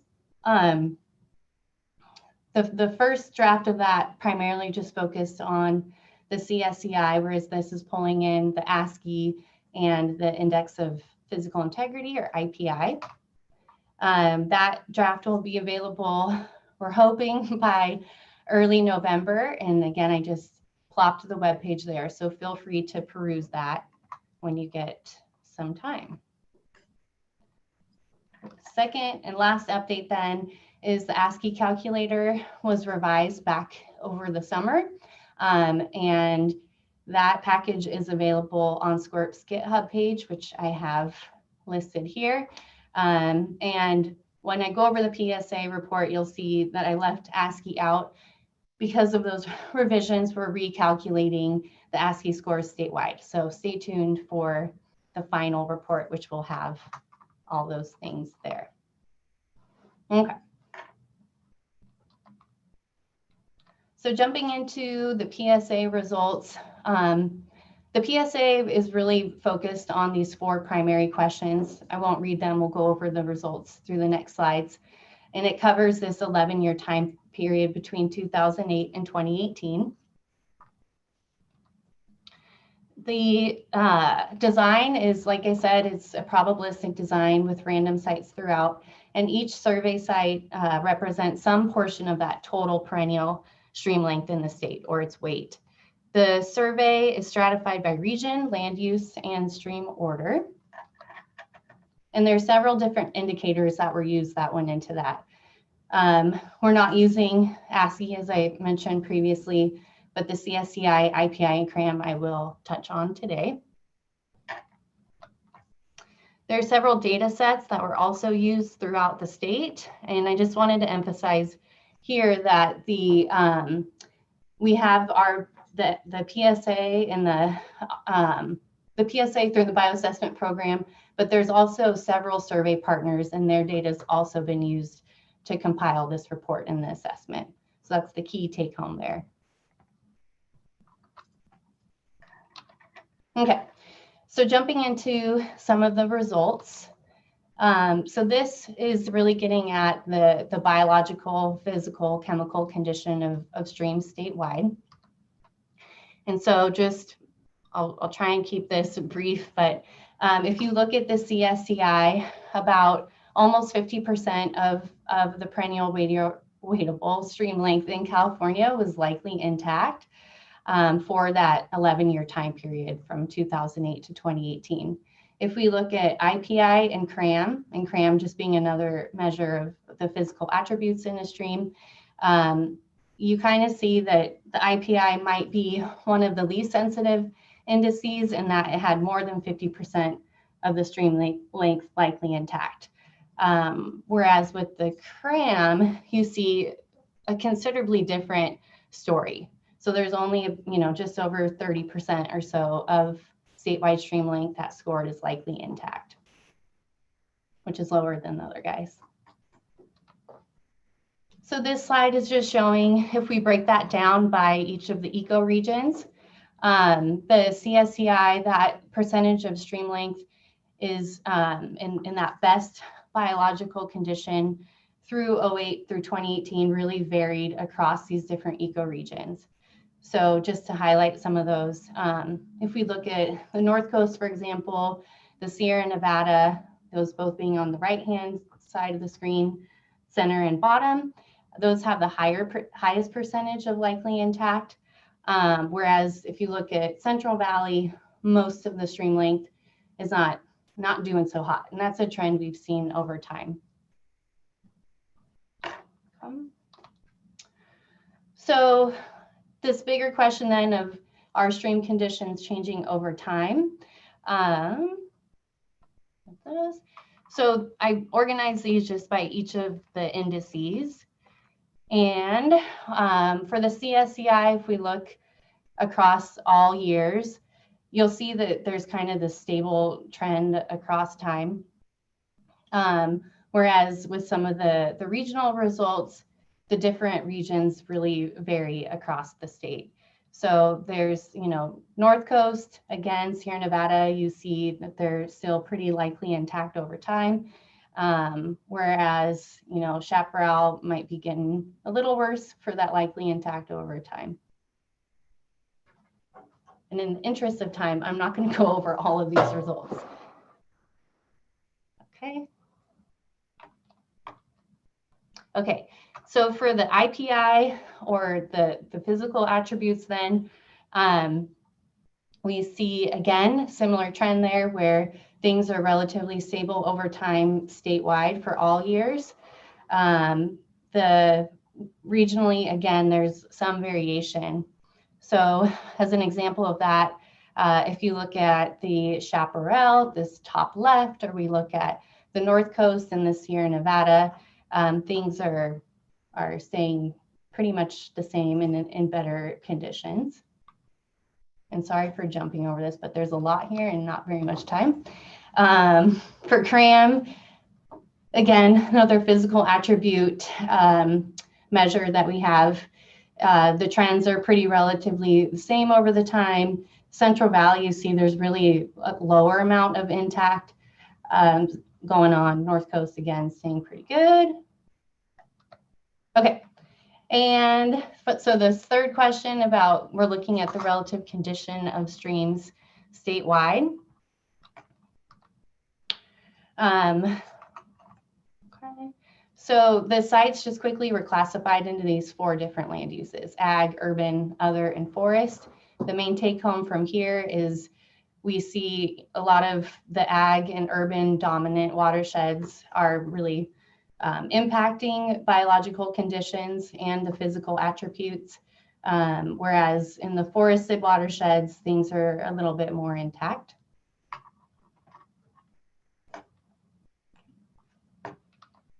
And that's just another slide saying those things. Okay, so this piece is really important, especially from a management perspective in my mind. So just to touch on this, we're looking at relative risk. And so this is essentially just on the bottom on the x-axis is showing those different stressors that are impacting biological condition and the risk associated with that. And the take home here is the physical attributes. So we look at the IPI, the riparian veg index, and in-stream habitat. Some of these physical attributes are all really driving biological conditions. And that's important from that management perspective, like myself, like, well, what does this all mean? What do these results mean for me as a manager in the program that we're overseeing? Okay, so just to quickly run through those recommendations then. And before I jump into this, looking at the physical attributes, I mean, that's important to know if as we're modifying these systems and we're seeing these impacts of biological condition, that has implications for how we're managing things through, at least at the water boards, through our stormwater permits and how we're changing the landscape. That could help us say like, hey, you know, maybe slow down on development and some of these things. Even though that we saw that over time, things aren't really getting worse, but they're not getting better, it's not necessarily saying nothing. And so the take home recommendation is we want to continue the statewide regular monitoring throughout time, but then we ramp up more at, you know, local level to see what's going on at those local conditions or local sites. So one thing we get asked a lot too is in regards to climate change and how biological conditions are changing. So one of the key recommendations from this report is instead of using the CSCI or ASCII, that we'd want to look at some of these raw metrics or at the taxa list to be able to say something about how sites are changing due to climate. So that's something that we're interested in pursuing. And then there was some discrepancy between the CRAM sites or the CRAM results and the other indices. And so one recommendation is let's take a closer look at CRAM and some of those sites and really weigh, you know, what are we getting from those results? And are they kind of making interpretation too challenging? Are they really saying something? We just need to take a closer look for management so we know what's going on. Okay, and with that, I think I'm at my time. So thank you, and I'll hand it back to you, John. Okay, Ali. So there was a question by Kara Clark asking about the CRAM data for the Desert's Modoc having a large drop in the proportion of likely intact streams, and wondering what you thought was going on there. Rafi's actually already chimed in a few times to answer that a little bit. Rafi was pointing out the fact that you know, very large sparsely sampled region, so one site can change and have an outsized effect on, you know, the overall regional pattern. So basically you're seeing change driven by a single high weighted site. Do you have any more to add to that, Ali? I can try and then Andy can jump in, but from what I understand too, there's a low number of sites there and they carry heavy weight. So if there's 2 sites and they are, you know, not likely intact or likely altered, then we're going to see that. Andy, did I get that right? And if not, go for it. No, that's absolutely right. Got it right. Cool. So Ali, I was Super wondering. nice presentation, by the way. Ali, I just want to say that was really nicely done. Thanks for covering that. You did a great job. Thanks, Andy. So Ali, I had another question. You know, so we've been listening yesterday about, you know, intermittent and dry streams, and we've listened today about eDNA. You know, it's kind of interesting what your thoughts are. You know, what would be, what's the timeline do you think, or what would be the approach of beginning to integrate these different ideas into bioassessment within California?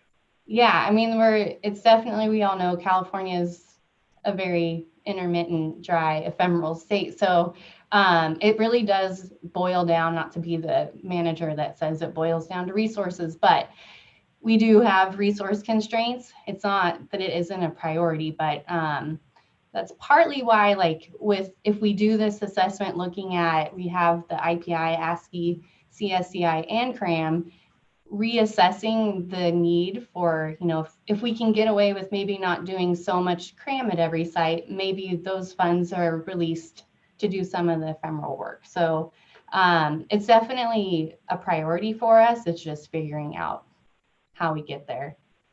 And I don't have an exact timeline, John. I wish I knew, but I don't know. I was just curious. So a question from Rafi Mazer is, what are the different priorities for the reference program, both within the White Water Board and with other partners? Again, yeah, so it's kind of similar answer. I know within the water boards, there's been some interest by some of our board members. Just climate change is important to all of us, but I think using those reference sites as a way to assess over time if things are getting better or worse, that would be really insightful and valuable. So I'm just speaking from water boards, it's again something we identify as a priority and would like to put more into, but yeah, resources. Well, this next question might have the same answer again, but I'll ask it anyways. So how much, well, kind of what are your thoughts on, you know, when you look at different stressors happening within California stream systems, are there ideas about expanding the number of stressors to include, you know, new novel stressors like microplastics, or, you know, some of the new pesticides that are coming out, and trying to identify what these other type of stressors effects might be on stream systems? Yeah, I mean, I think we'd like to do that, but right now the key priority is we do have this mountain of data and this really foundational data, just trying to get a grasp on our current focus with the program and looking at the stressors we do know about and biological conditions, and getting that data to be more regularly used within the water boards and others. So I think once we pass that hurdle and get over that bridge, then we can pull in more things, but trying to keep our focus so we don't try and do a million things sort of good. Okay, right. Yeah. So one last question from Cajun James is, for the condition category is not known, is that due to lack of sampling or access, and what might be causing that problem? Andy, you want to chime in on that one? I'm sorry, can you repeat the question, John? Yeah, if you ask questions about the category not known, is, you know, there's lots of not knowns within these data sets, the gray bar at the top. Was that due to access problems, or simply, you know, you couldn't sample it for some reason? It's because not every survey collects all data types. To be orthogonal to precipitation. Normally, I see precipitation. The dilution of precipitation tends to move water quality around a little bit. Any insight of what's going on there? Honestly, not really. We had thought about that same thing. We want to incorporate things like flow and precipitation more directly in some other future analyses. But I mean, it could just be that our stream, we do have 3 regulated dams on the stream. So some sites are going to be much more sensitive to precipitation. And then some of our downstream sites, after really extreme precipitation events, are going to see some pretty dramatic responses to those precipitation events. But I can't really comment more on what else is going on there without digging a little bit more. Could just be that, again, the nature of where our sites are relative to dams and things. Right. Yeah. Okay. Actually, so Jeff, I understand there's one more slide you want to present. Oh, yeah. Go forward. Okay. Yeah. So unfortunately, just wanted to let everyone here know, Sierra Streams Institute, we did unfortunately lose our office in the Jones fire in August of this year.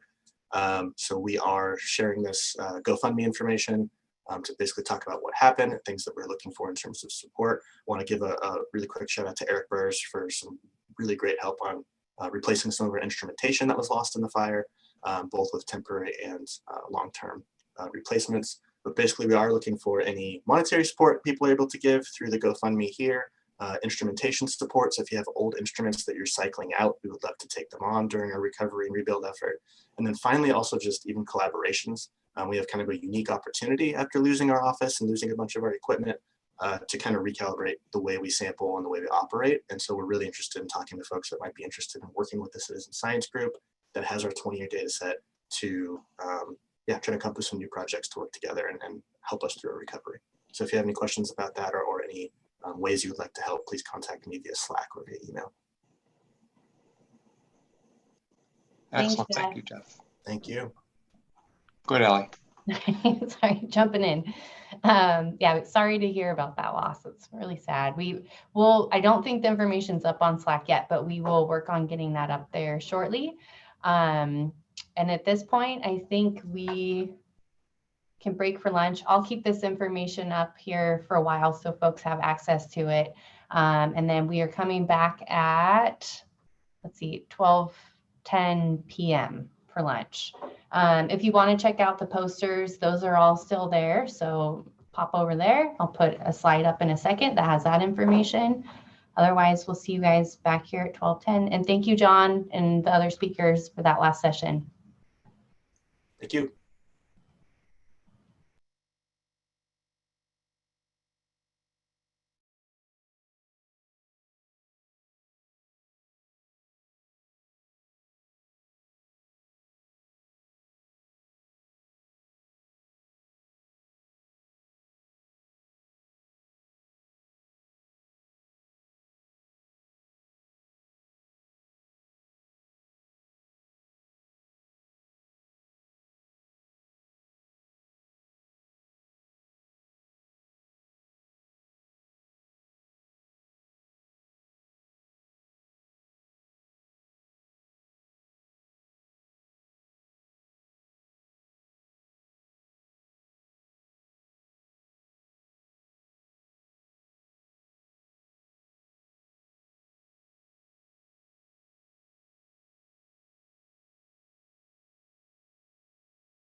Good afternoon. Can anyone hear me out there in Zoom land? This is Mark. I can hear you, Mark. Hey, Mark, how are you? Hey Keith. Yeah, hi Keith. Hi Mark. Hi Marks, and this is Keith. I'll be moderating the session.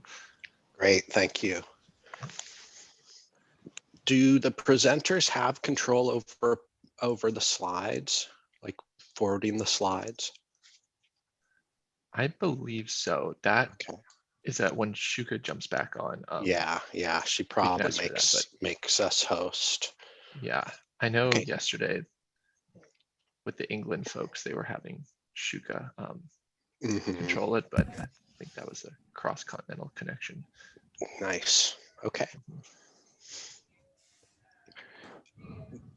Mark Silos, I'll be going through my stuff pretty quickly to make sure you have time at the end for your case study.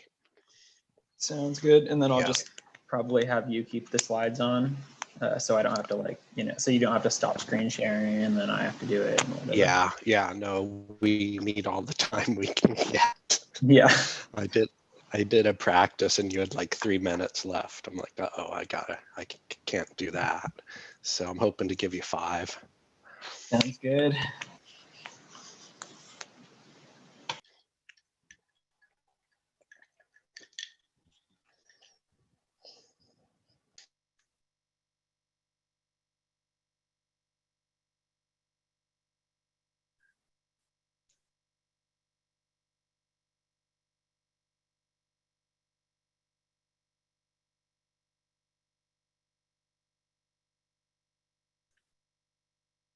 And then there is a delay between our conversation and what's going out to the webcast. So I'll have like at least 1 or 2 questions for each of the presenters to keep the conversation going while we wait for comments. You can bleep out our bad language too. That's right. You can share some strong words about other nutrient management philosophies, Mark.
Hey Keith, if I understand correctly, so will we be fielding questions in the Slack after the talk? So what we're usually doing is Shuka will be helping them manage the Slack, and so will I. And so we'll have a few, depending on the timing of your talks, if there's still time available, we'll address some questions audibly. But then you guys can definitely, after you finish, go and see if there's any other issues or additional comments you'd like to make in the Slack afterwards. Sounds good, thanks. Mm-hmm. And am I to share my screen and control the slideshow?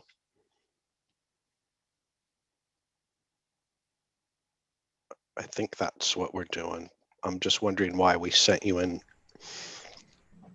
our PowerPoint. But anyway, hey guys, yeah, so we will be controlling the, we'll control the slides from here, or you can request control. It's up to you. So you send them to us because we have one master presentation deck over here. You have a recommendation for the best approach? You can try advancing on your own. Some people have been having issues with that. So if you're cool with playing next slide game, then we can. Yeah, that's fine. Okay, then let's do that. Thank you. Sure.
All right, good afternoon, everybody. It's 12:10, so we're going to go ahead and get rolling back for our last session.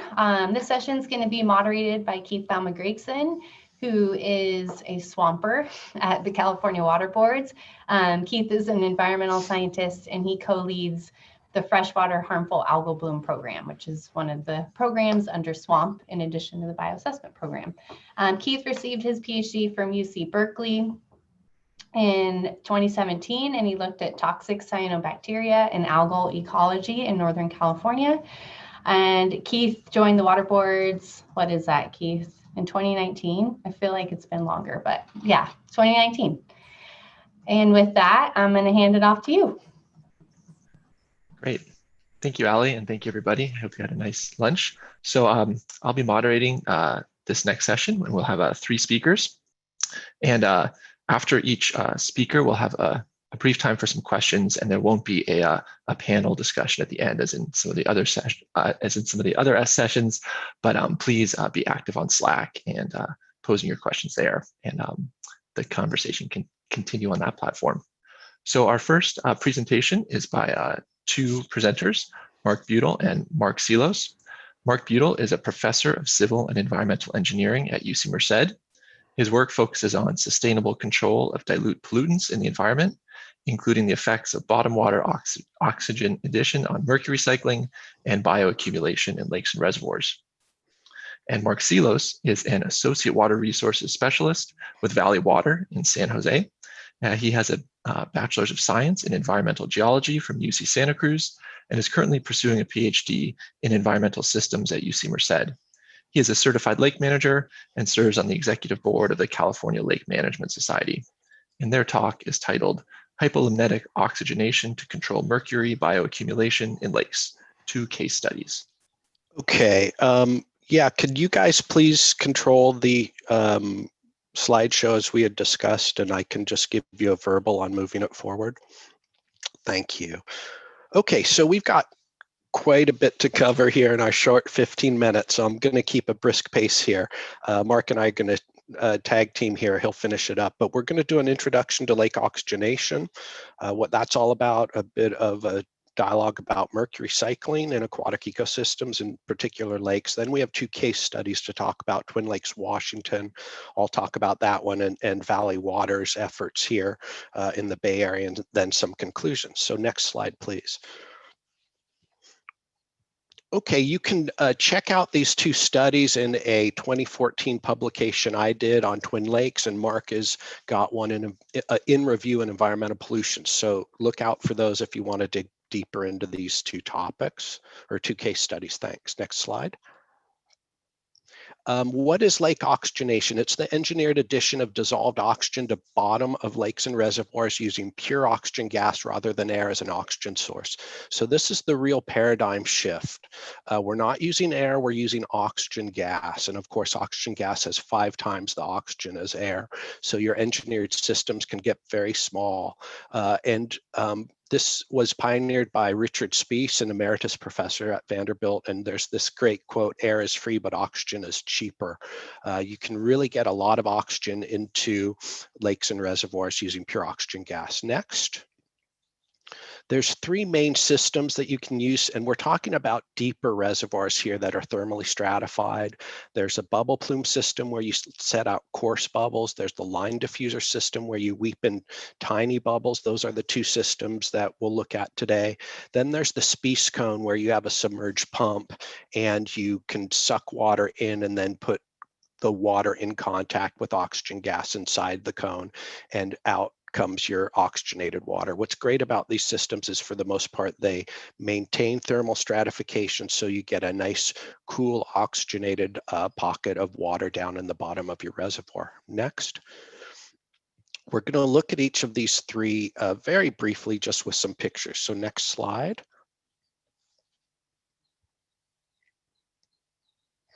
So the Swiss were the ones who pioneered the deep oxygenation injection. And so what we see here is Lake Baldag, a deep lake, lots of ag around it. And down in the bottom right-hand corner, you see the oxygen system. So this is going to let out large bubbles. The water column's deep enough that a lot of that oxygen dissolves into the water column. The bottom is the onshore storage of the liquid oxygen, which you convert to gas just by warming it up, and then the gas goes down to this diffuser, which would be at the bottom of the lake. You can produce oxygen onshore. In fact, the Valley Water case study does its own onshore production using electricity. The Twin Lakes, you'll see, has the liquid oxygen storage. Next. This is another system. It's the line diffuser system where you have linear diffusers, sometimes miles of them, and you weep out small bubbles out of porous hose. This was developed at the Tennessee Valley Authority. Douglas Dam, they put in 90,000 kilograms per day, just an enormous amount of oxygen. In this case, they're getting oxygen into these huge hydroelectric releases to maintain oxygenated conditions in the release waters and tailwater area. Next. The Spiess cone, a good example of that is Comanche Reservoir, and there was a recent publications on this in Lake and Reservoir Management Journal. Here we have the cone in the middle being launched on the red barge. You can see it's about 25 feet tall. That's going to sit down at the bottom of the reservoir. On the left is the diffuser, which it also will be set on the bottom to squirt the water out into the reservoir. And very small, modest footprint down in the lower right, you've got your liquid oxygen tank and your evaporator. So amazingly small footprint to be able to get 8 tons of oxygen per day into your system. In this case, there was a fish hatchery just downstream that was in need of oxygenated water from the reservoir. Next. So those are 3 case studies. Now let's talk about mercury. I'm sure a lot of you know about the mercury cycle, but you can let's just go over it. And really the issue is, how is it linked to oxygen? And so you can have atmospheric deposition of mercury if you follow that central gray arrow down. In the case of Valley Water, you can have legacy mining inputs of mercury. So we have our input of Hg2 in this middle circle. That Hg2 can get converted to methyl mercury by anaerobic bacteria. The methyl mercury is the CH3Hg down in the right corner. It can be demethylated too, but the bottom line is this this methylation process is done by sulfate-reducing bacteria and other anaerobic bacteria. The methyl mercury is the form of the mercury that gets up the food web. So now you see this linkage between oxygen and methyl mercury production. If we can add oxygen to aquatic systems, in this case, the profundal zone of lakes and reservoirs, can we repress this methyl mercury production by basically robbing the anaerobic bacteria of their livelihood? Next. So let me talk about the Twin Lakes case study. I worked at Twin Lakes as a professor up at Washington State University before I came down to Merced. And so really, really interesting system. It's on the Colville Indian Reservation. And so this picture to the right is showing you why they wanted to add the oxygen. The bars are where trout are in the water column. And they were trying to bring back a native Lahontan cutthroat trout population in these lakes. And so what we have is the circles, you can see it is the oxygen. So as you go down the water column, there's no oxygen in the bottom. The square is the temperature, warm on top, cold on the bottom. So you can see the trout are in this classic DO temperature squeeze where it's too warm on top, but no oxygen on the bottom. And this obviously is not great habitat. So the tribe wanted to do a pilot study to oxygenate the lake and see if that helped the trout. The mercury was a curiosity and an add-on of mine from a research perspective. Next slide. So what was neat about this study is we had this two lakes, twin lakes, right? So the North Lake had the line diffuser in the deep basin. The South Lake was used as a reference. You can see in the upper system, there's a oxygen, they rented an oxygen tank on a trailer. That's how easy it can be. Throw up a chain link fence. On the left, this black tube is what goes down to the lake. So incredibly modest infrastructure to get an ecosystem response of enhanced oxygen. The bottom picture there is the line diffuser, which is being put into the lake. It will ultimately be sunk down to the bottom. Next. So here are some isoplests for south and north. South is on the top where we did not add oxygen. North is on the bottom where we started oxygen in 09, 10, 11, 12 as well, but we don't have that data on this figure.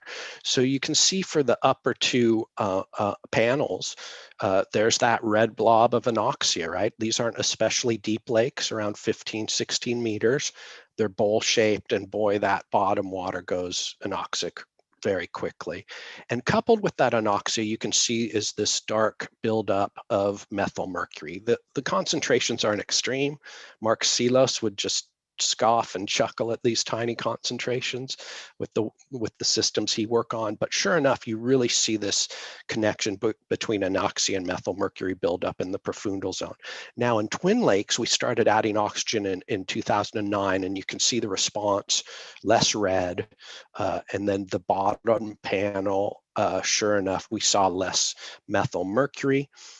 If you look at the 2008 panel, you see the red in North Twin and then the red decrease and that yellow kind of increase. That was when they tested the oxygenation system. In fact, we have a paper out on that, but we saw this very rapid response. And then from year to year, we saw a good response. What we did see also is in years where they tried to save money and not add so much oxygen, like in 2010, you see a bit of anoxia and some methyl mercury. And in fact, 2012 was similar to 2010, not so much oxygen, more methyl mercury. So real tight linkage here between status of the oxygen condition in the bottom and methyl mercury. Next slide. So this was the big surprise. When we had in the North Twin where we added oxygen, we saw more mercury in the zooplankton. And you can see that in this simple bar chart. The lower one is South Twin where we did not add oxygen, and in North Twin Lake, sure enough, we perturbed the system and enhanced mercury uptake. And the same thing in the fish. These aren't like dramatic levels in fish, but but they went up 10%. And fish data sets are tough to work with, and these are different cohorts of fish. But in particular, if we look at the eastern brook trout spring 2010 stocking, it appears to have gone up from 50 to 75. Of course, the fish conditions changing too, so that's kind of an interesting covariate. But anyway, we saw an increase in mercury in bioaccumulation, basically. If you want to understand the mechanisms, check out the paper. Next slide. So what was interesting is in North Twin Lake, where we did add the oxygen, there appeared to be a pretty tight linkage between oxygen status of the bottom waters and the methylmercury in the zooplankton. I noted earlier that in 2010 and 2012, they didn't add oxygen as robustly in the other years. And sure enough, if we look at mean annual hypolimnetic DO and mean annual zooplankton, we saw this interesting trend. So it's kind of odd. We added oxygen. It seemed to the reference lake increase bioaccumulation, yet we did see this connection between oxygen and mercury bioaccumulation in North Twin. And I think we're handing it off to Mark Selos now. Next slide. All right, thanks, Mark. So I'm going to kind of be going over an entirely different system that's much more polluted than the one that Mark was talking about. And I'm going to be really briefly discussing the results of a 15-year study. And so if you're interested in learning more about this, I'm actually going to be giving a presentation next Thursday at the California Lake Management Society online conference. And that's free registration. You can check it out at calms2020.org if you want to learn more. So the study reservoirs that I'm working on are polluted by the former New Almaden mining district. It was North America's largest historic mercury mine. And about the Titanic's worth of weight of mercury was actually extracted from this hill. So it's a really highly disturbed, highly polluted area. And we have sediment mercury concentrations that are measured in the reservoirs on the order of parts per million, which for mercury is actually a lot. So you can go to the next slide.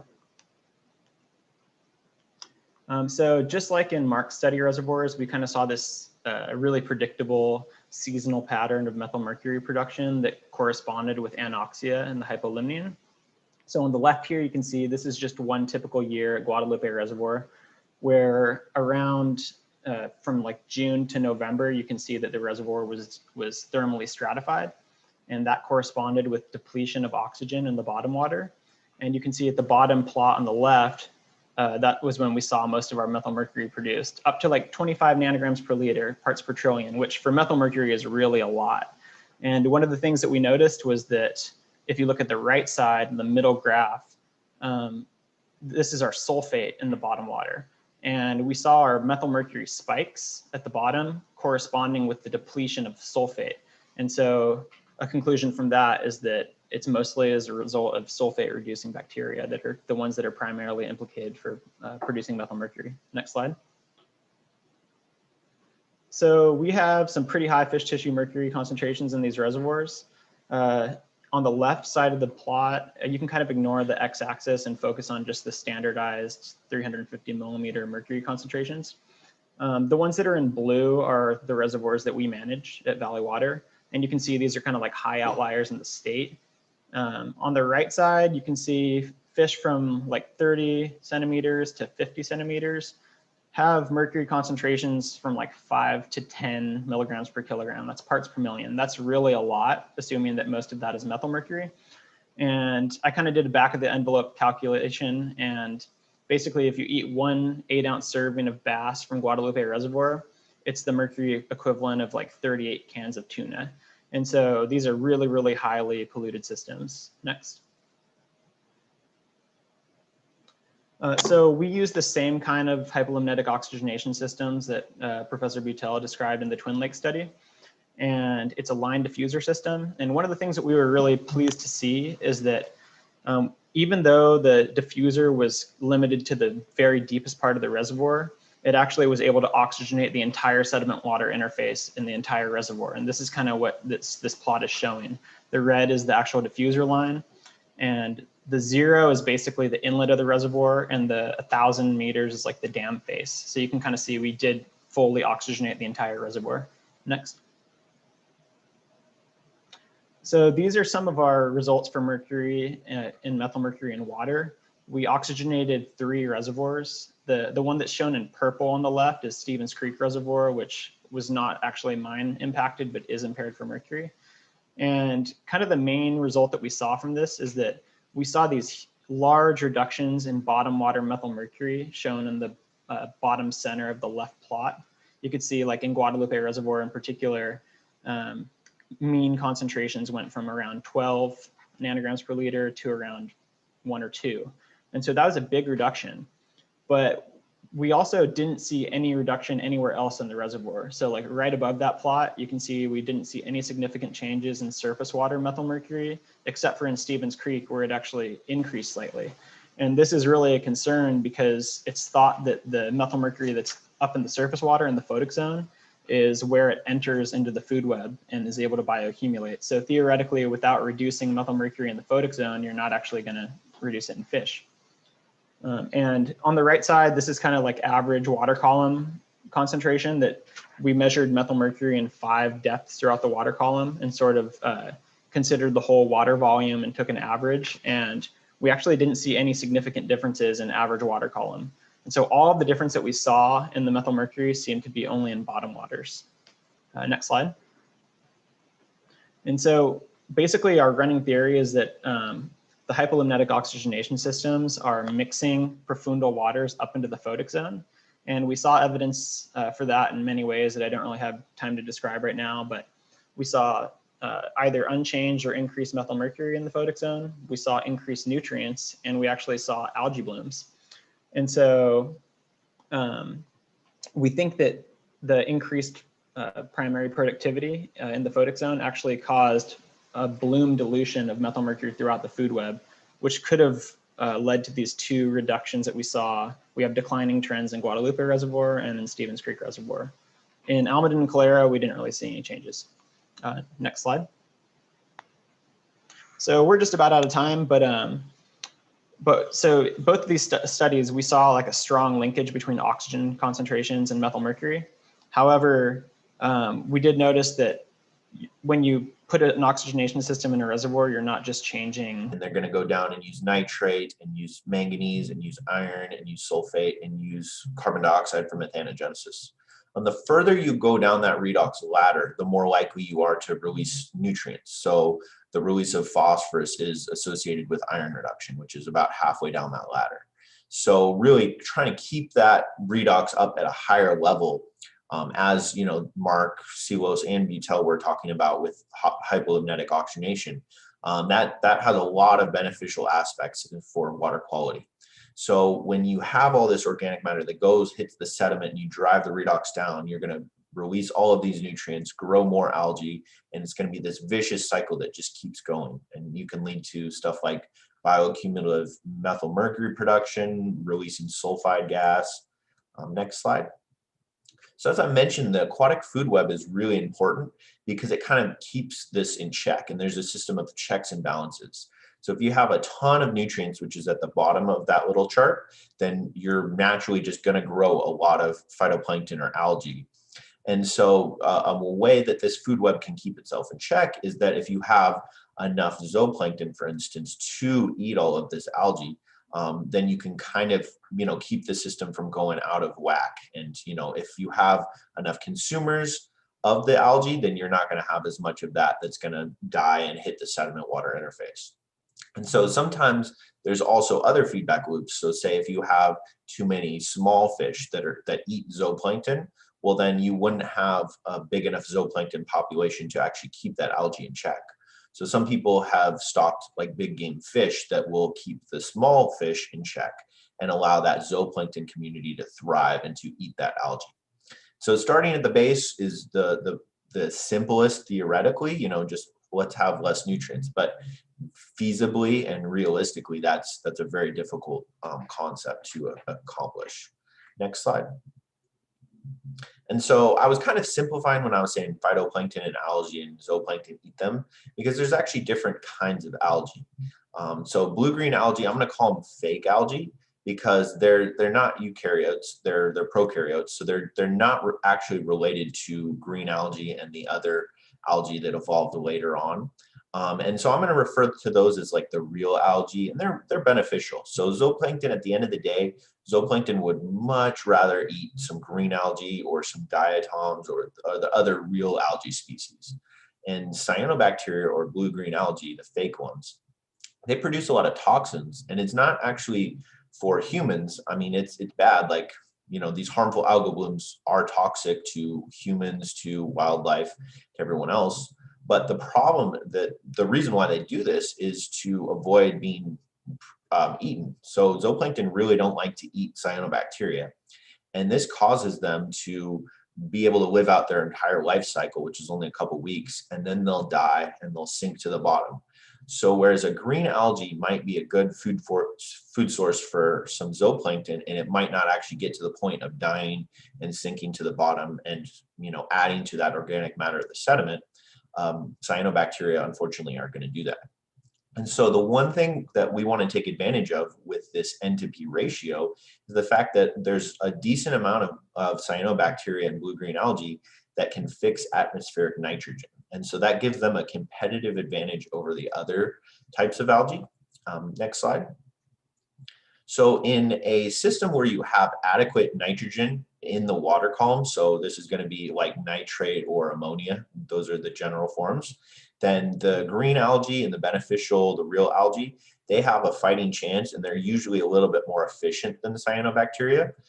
Whereas if you don't have enough nitrogen in that water column, then cyanobacteria say, great, because this is free reign for me. All my competition doesn't have enough nutrients to survive, and I can fix atmospheric nitrogen and use all of this extra phosphorus that's around. So by having a low nitrogen to phosphorus ratio, that really favors blue-green algae, whereas a high nitrogen to phosphorus ratio is going to favor the beneficial algae. So that's why I'm kind of saying, you know, a low nitrogen to phosphorus ratio, you're just going to have this eutrophication and these algae blooms that aren't getting eaten by the food web. Whereas a high nitrogen to phosphorus ratio, you're more likely to send those nutrients up higher into the food web and grow some big bass. Next slide. And so if we think about it, the nitrogen to phosphorus ratio, since there's only two components in it, there's two ways that we could increase it. We could increase the nitrogen, or we could decrease the phosphorus. So the first aspect I want to talk about is increasing the nitrogen through a method called nitrate addition. Next slide. So in this addition of nitrate, you're really trying to accomplish two different tasks. So you can, nitrate is also a redox acceptor. And as we talked about, the redox ladder is pretty important. So it's right poised underneath oxygen. So it keeps that redox at a pretty high level. And the byproduct of denitrification is nitrogen gas. So it's inert. There's no toxic byproduct. There's no water quality contamination issues. So by having either oxygen, if you have an hypolimnetic oxygenation system like Mark were talking about, or by adding nitrate, you can poise that redox at a higher level, and you can keep it from going down into things like manganese reduction, which is bad for releasing dissolved manganese for water treatment purposes, or stop it from going into iron reduction, which is associated with phosphorus being released. Phosphorus binds really well to those iron oxides when they're solid before they get reduced. But once you have bacteria reducing these iron oxides, they form dissolved iron, and then that won't bind the phosphorus anymore. So you get phosphorus kicked up into the water column. And of course, it keeps it above sulfate reduction as well, which, you know, they produce sulfide as a byproduct and methyl mercury. So nitrate is going to keep your enough nitrate at the sediment water interface, will keep the redox higher, and it will prevent some of these things. And then it can also be used by algae as a source of nitrogen. Next slide. So one of the case studies I want to talk about is Occoquan Reservoir over right near Washington, D.C. in Virginia. And so they had this highly treated wastewater, but it had a lot of nitrate in it because it goes through nitrification, and denitrification takes a long time. So they had, you know, what some might consider a problem, like, okay, well, you have too much nitrate in your wastewater effluent. It's actually a good thing because they were having lower redox. So they discharged this in, and then they took a look at two different tributaries in this reservoir. So you can see it kind of winds around. But we'll look at the blue part on this little map where it says nitrate rich, and that it had much lower methyl mercury and a much lower dissolved iron and manganese, which is all indicative indicative of a much higher redox than the other tributary, which had low nitrate and oxygen. And then you also had a lot lower blue-green algae abundance in this tributary. Next slide.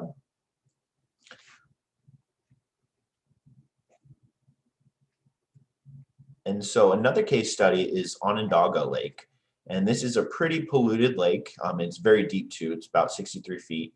So they injected calcium nitrate into the bottom water, right above that sediment water interface, to enhance the redox and to stop phosphorus release and to prevent methyl mercury formation. Next slide.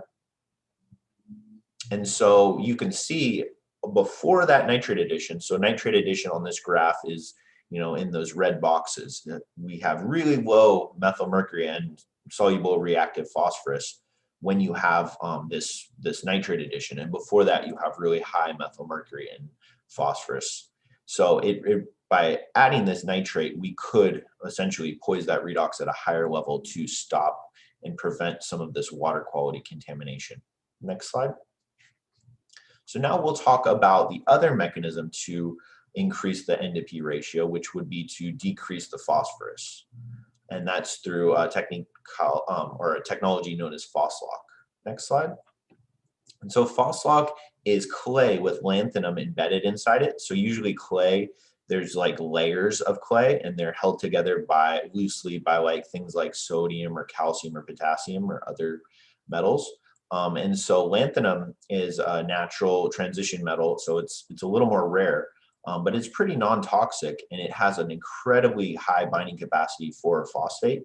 So whenever it comes in contact with phosphate, it will form this mineral that's completely insoluble, and it's resistant to things like anoxic conditions. So it's a great way to form a barrier on your sediment water interface. And so it can prevent any of the phosphorus that's being released from being emitted into the water column. Next slide. So here's just a quick little demonstration or animation of what's going on. You could click to start the animation. And so Phoslock gets applied, and then when the sun comes out, you'll see that as anaerobic respiration goes on, the phosphorus gets released and turns into algae. But the Phoslock provides the barrier that creates LAP, which is rhabdophane or lanthanum phosphate, rather than allowing it to go up into the photic zone.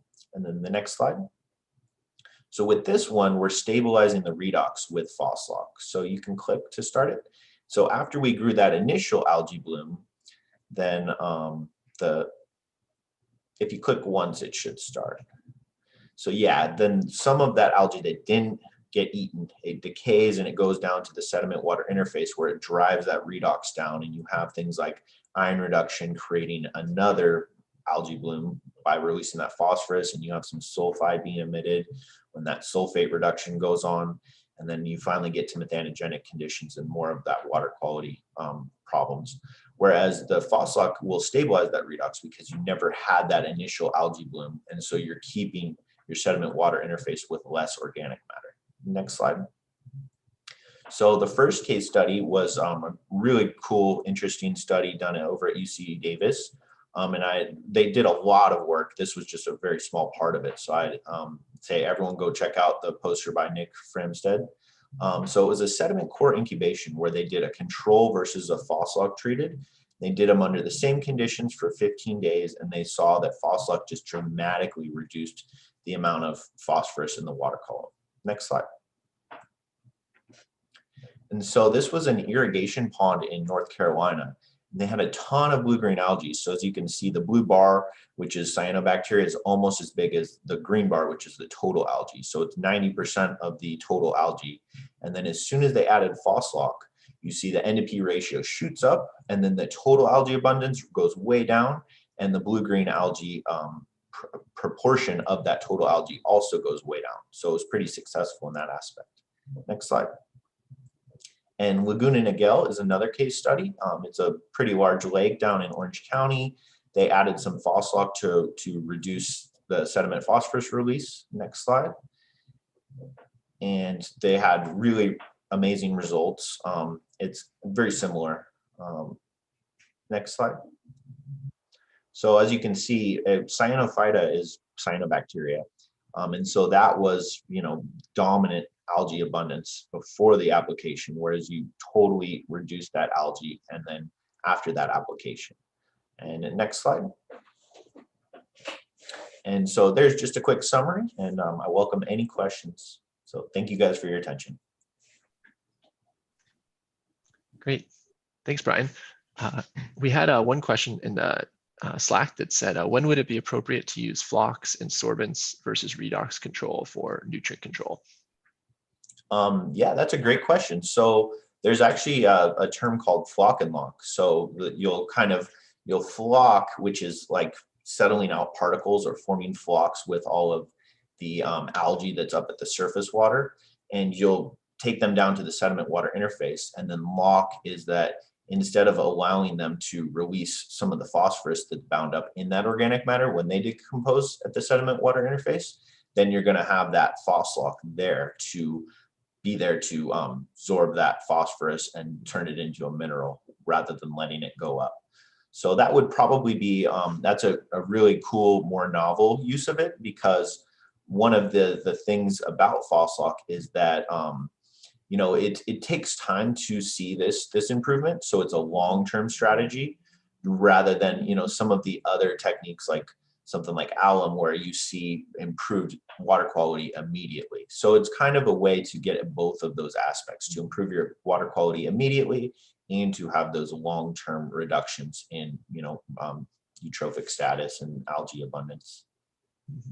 Great, thank you. And then we had another question asking if there's a lower threshold for phosphorus beyond which N to P ratio control on the community shifts stops being relevant or effective.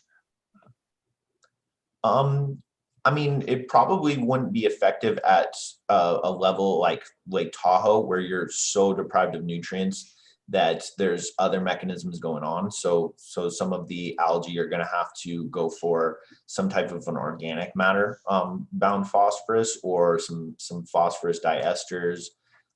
So when your system gets so limited, then the biota will find a way to get whatever they can, even like degrading algae at the surface. They will find a way to take that phosphorus. So it wouldn't be a mechanism that you could necessarily change with that. But in those systems, you're already usually at such a high level of water quality and clarity to begin with. Great, thank you. All right, wonderful. Well, those are the questions, and we're out of time for that. So thank you, Brian, and I encourage everybody to turn to the Slack channel for additional questions. And want to thank all the speakers, Brian, Karen, and Mark for those great talks. And I will pass it back to Ali for the next part of our agenda. Great. Thank you, Keith, and thank you all for those excellent talks. At this point, we are all done for the actual talks part of CABW, CalSFS. For those that want to tune back in around 1:20, you could technically go in now, but check out those first virtual posters. And then at 2:15 is the last R workshop. Again, you would have had to sign up for that. So those that did sign up and register, be back into the agenda at 2:15 to start that workshop. And thank you all again. It's been an excellent and successful CABW all virtual 2020, and appreciate all your time. Thanks.